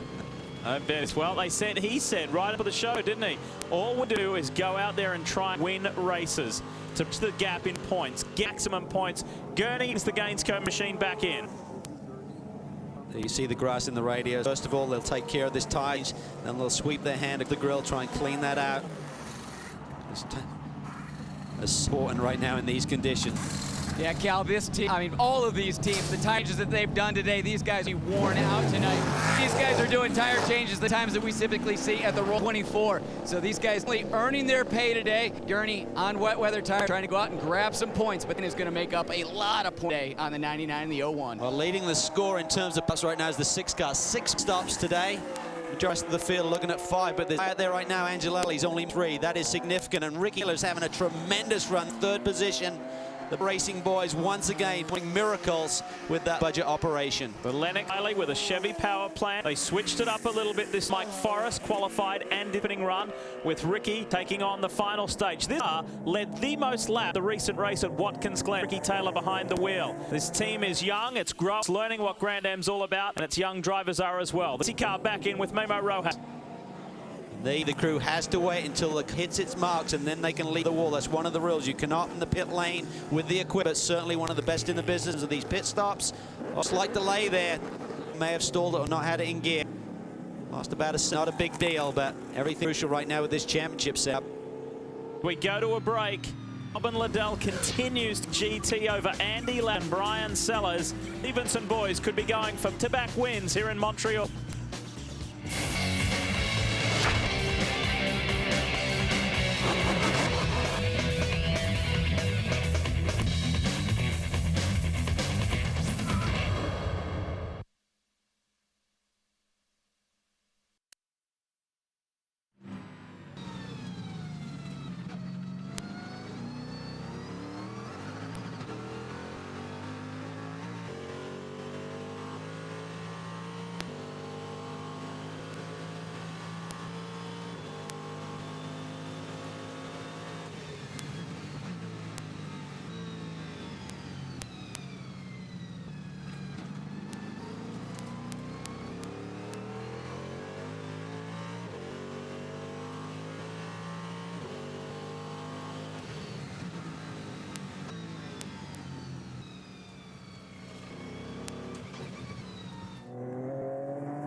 This week on Big Block 30, Speed churns out the horsepower. Inks all out at 8.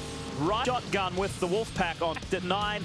And Riv, the meanest recoveries on an all at 10. Don't miss Block Thursday, beginning at 8 right here on Speed. Just under 6 minutes. So now look how close this championship is. All of us, the SunTrust duo, Ryan Frizzell and Max Angelelli, who this race would bring it in to be within 3 points of leaders Gurney and John Fogarty. Now positions stay as they are now for that scenario to play out. I want the blood pressure and tensions down there in the SunTrust camp. Well, guys, so often about letting the race come to you. SunTrust guys let the rain come to them today. Wayne, how hard was it those last couple when you were making the decision whether to come day out? Well, obviously Max was struggling, but obviously the guys were struggling more. And you know, it appeared to us the rain was going to come back. At the same time, track position everything, and so if make-up time staying on the track turned out that they went back to us and put us in a good position here. Flash those points up if this thing's right now, and you kind of gave me some bigs. Let's wait. Let's get the checkered flash. Hey, I think I see another running around up in what is it, third spot or something right now. Your boy's doing pretty good. You guys test together at Indy this week. How's that going to be? Oh, it's just fantastic, you know, to get the opportunity for me to drive an Apple Speedway. One of the only tracks in the world that I haven't driven. You know, to have Ricky there with me is going to be a dream. So I'm really excited. I'm to SunTrust, to Toshiba, and thanks to them for making all this happen. You know, obviously Matt and Brian are our guys for the championship, but it just out at the last second could get this situation done. So we're excited. Hey, Chris, ask Wayne. I was out to dinner with him tonight, and he couldn't even read the menu without squinting. Does he have to have an test before Thursday? Oh, you know he's too much. He said at dinner the other night, couldn't read the menu without squinting. You sure you're ready to drive it? Yeah, he's pretty right, but I seem to remember having a bigger problem than me. but just look after yourself, Calvin, because I'm doing a better job than Pitt here. What was funny was he ordered dessert. I think he thought about Thursday and said, oh, don't bring it. He's got a fit driver's suit this week. 3.5 minutes to go before Lally and Frizzell could be winning again. How about the 57 boy? The Stevenson gang, they'll be lighted. There's our two club leaders right there. Angela in the 10 and the 57 of Liddell. What a turnaround for Robin. Had a case of food poisoning at Wadland at the last round. He couldn't drive. Spencer Pumpelly come from TRG and just a couple of laps and then send Davis back in the car. But Robin, and if he can stay, not only will it be a repeat victory at Gilles Villeneuve, it'll be the Pontiac's third win this year. What a shame in the hunt for the championship like that 12 months ago. Well, certainly the pressure is off. And I mean, if you're in a championship driving in conditions like this, it would be torturous in terms of making a decision, keeping the car on the rack. But for Robin, he's so far in the points now. Certainly Andrew's still a little bit, but for Robin, it's just there, have some fun, win some races. Oh, he's got his hands full under that Pontiac GXPR. Had a nightmare at Daytona. They all around at the round at Barber Motorsports Park. And then it was a tough autumn at Watkins Glen. We drift back 66. Brendan, NASCAR star Brendan driving the South-sponsored TRG Porsche with Andy Lally. Andy won his time out here in GT. RJ Valentine a couple of years ago, and he's headed for another. Great stuff. Started this off so strongly, winning the big Daytona 24-hour race. Then they had to go all the way to the second race there at Daytona to get their next podium finish of the season. So been a little struggle for the TRG boys here, but boy, oh boy, when Andy Lally behind the wheel in conditions, he's going to perform for you. Let's the pit box of our GT leaders. Yeah, John Stevenson, and it looks like Lucky Rabbit this week, and the 57. John, we've been talking about this team, what's happening with Ponty this year.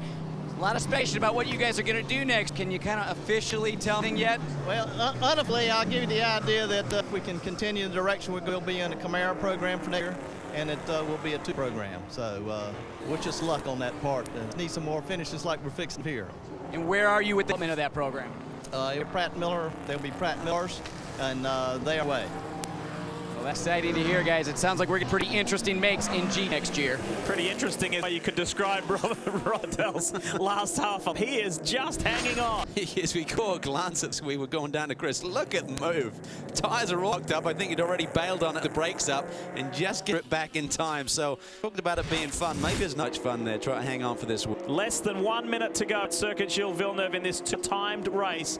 All of the drivers and teams will be pleased to see this one over. It is a challenging day to say. We climb aboard with our All-in Daytona prototype leader, Max Angelelli. He's here with Jan Magnussen, about to win here with Brian Frizzell. And he should be coming to the white flag. There it is, 1 to go for the SunTrust. For Wayne Taylor and his group, we want to give out to the engineer there, Travis Jacobs. Congratulate he and his wife who gave birth to their first child, baby boy Wyatt, several weeks ago back by. So congratulations to you guys, and this will be a nice printer getting the victory. So Travis now 3 babies to deal with. He's got Wayne, he's got Max. His hands full. You're giving him a hunt today. Lap here in Montreal. Go through the other positions. Timo Bernal in second. Young Ricky Taylor. How about that? He is third at the moment. He and Mike Forrest poised for their first grand podium if they can hang on for more lap. Gurney is in fourth. Frizzell is in fifth. Darren Lord, Al Valiente, Bushu, Rojas is right to the tail of the top 10. The sensational run here by Menda. You know, he'll be feeling it. He'll be feeling the pressure. He's just got to keep it clean. But a massive lead that he's really put to here by staying on those wet tires. There's Wayne just trying to slap through. They don't need any more bad luck. They just need the axe to bring it home. Suddenly this championship is back. And another victory coming Mara's way. The Italian manufacturer will be delighted. There's 3 power plants at this point on the podium. Ford, a Porsche, and a Pontiac. Alex has just got by Ricky Taylor. So he's pushed the duo off the podium. Championship points going the go way, which is what it's all about. They will release that lead that we saw from the points as of now. But Taylor, what a disappointment for the high group. He had a great run going. Would have been unbelievable, those guys on the podium. This was the side of the very victory for AIM Autos. One of its drivers, Brian Frizzell. Brian Frizzell will be a back-to-back at Circuit Gilles Villeneuve, along with Max Angelelli, those 2-time winners here in Montreal. In the breezy conditions, Whalers, SunTrust, Delara, Prels, and some great driving, a little bit of luck, staying on those wets when needed. Well, it's a lucky break now and again. There's certainly some hard luck, so all to that team in terms of bouncing, getting back in this championship chase. They deserve this win. All 3 combinations in the fight for the championship have been chins. In Jeet, we missed their finish last year because there was a scramble with running out of fuel. We see a full frame, full picture now. Stevenson Motorsport, back-to-back winners at Circle Villeneuve. Andrew Davis, Robert Bell are congratulated. Brian Mark Financial Cup does it again. And our 3-time winners in this year's Can-Am Rolex Sports Car Series. A wet challenge day in Canada. We'll wrap it when we come back.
A victory in 2009 for Max Angelelli and Frizzell keeps them in championship.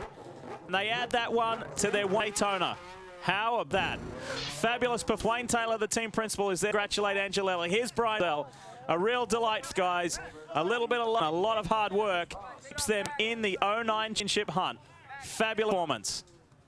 Doesn't get any tougher than that. Oh, a really difficult condition. Everyone, for the crews, for the management, for the engineers, for the drivers. But at the end of the day, the 10 car came through for a very important victory. They're out of it after the last 2 races. Now they are firmly back in the championship. Everything to play with 2 to go. And that's Lannis, the PR representative for the team, telling Angelelli just exactly what the championship situation is. I think Chris Neville's there. Chris? Yeah, guys, these guys got win back in July. They get second win of the year. Max, talk through those laps lead to this last rain, how you must talking with the team. It's dry and it's wet. What was the communication? We had a lot of communication. Supposed to pit 5 laps before and asked me, stay out one more lap. And then, okay, this is it. My time done. I'm coming in. And so, in the, green, some water. It's raining. And then gamble, and we decided out and it was raining. Hawkins, Glenn, you were behind the wheel and that right rear tire blew, and essentially your championship evaporated. Now you guys are right back in it. It's incredible. This is Grand Dame. You never know. During the race, during the championship, you never know. Anything can to anybody, and anybody can. Brian, you were sitting in the pit box down there, the team to make that decision. We're going wet and dry. You sitting there, not being part of that decision at all. How was that? It was tough. I tapped Wayne's shoulder and I said, we got to look at the lap times. The rains are still here. And we, called the perfect race, that they're the one. And I just got to hand it to the whole SunTrust team. It was the perfect race. Now these guys are back in the chip. It's going to go down to the wire, guys. And now Brian Frizell adds another victory to his back-to-back wins at this circuit. And let's picture for you as far as champion. Gurney and Fogarty assume the lead. 224 with a 5-point mark over Frizell and Angelelli. That important that win was. It doesn't kill the championship. They in fact rock the Ganassi guys, and they are tied there with a 5 margin.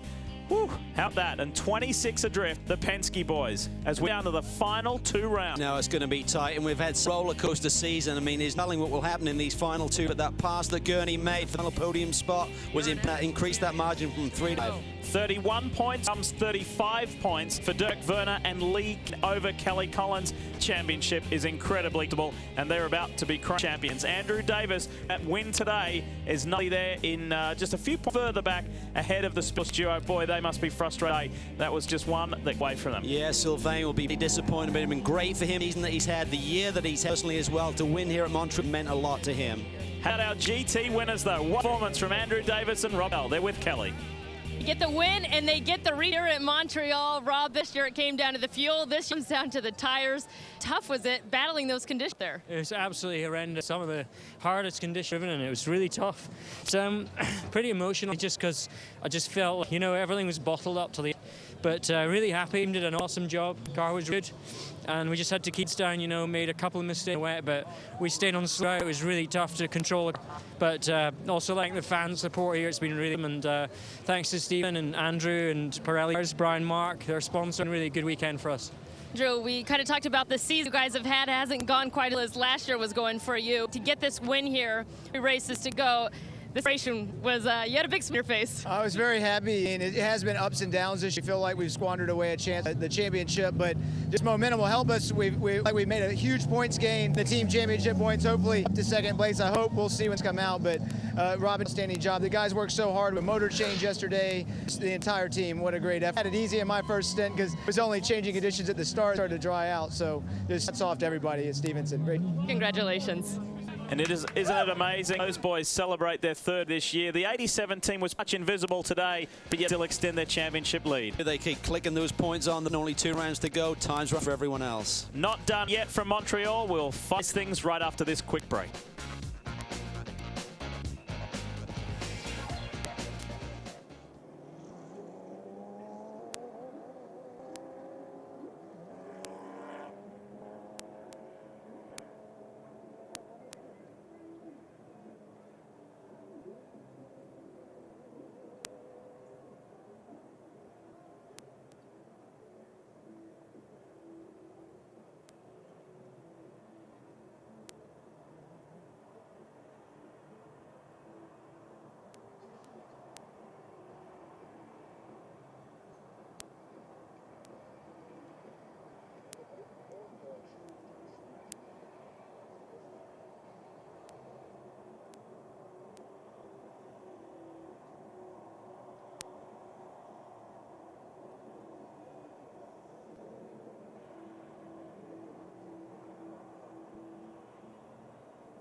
Coverage of the Rolex Sports Car Series is presented on speed by Rolex, a crown for achievement, and brought to heart by Pirelli.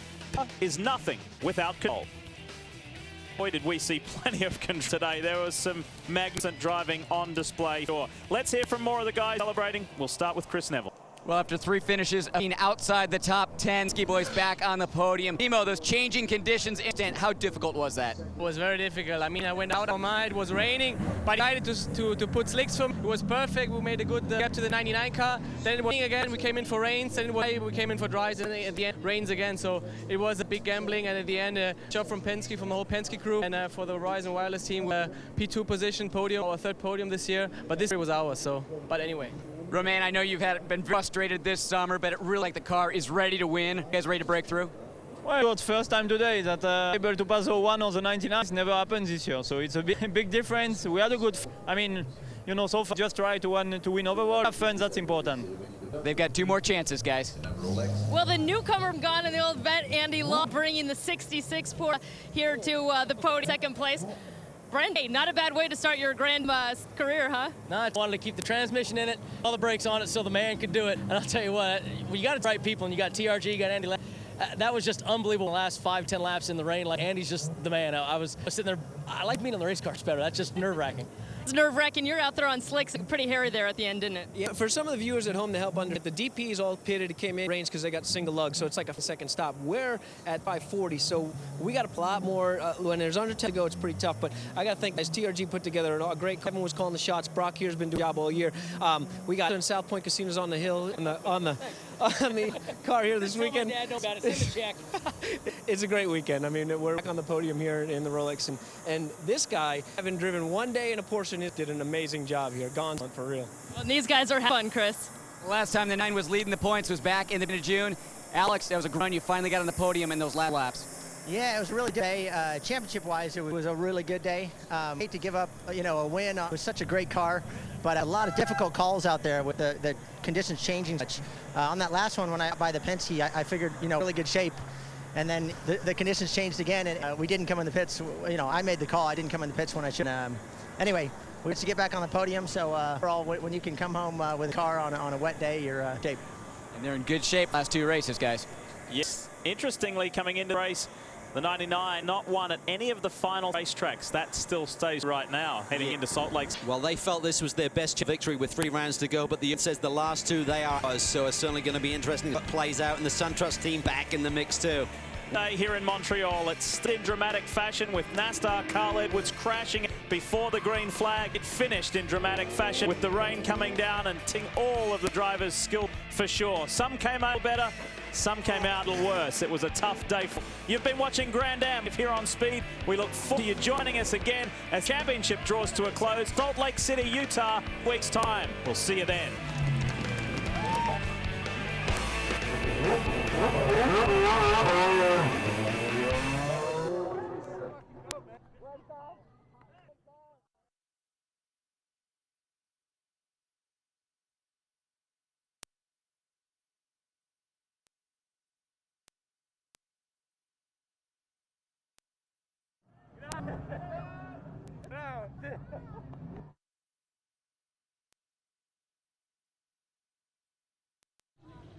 Yep, we're ready down here whenever you guys.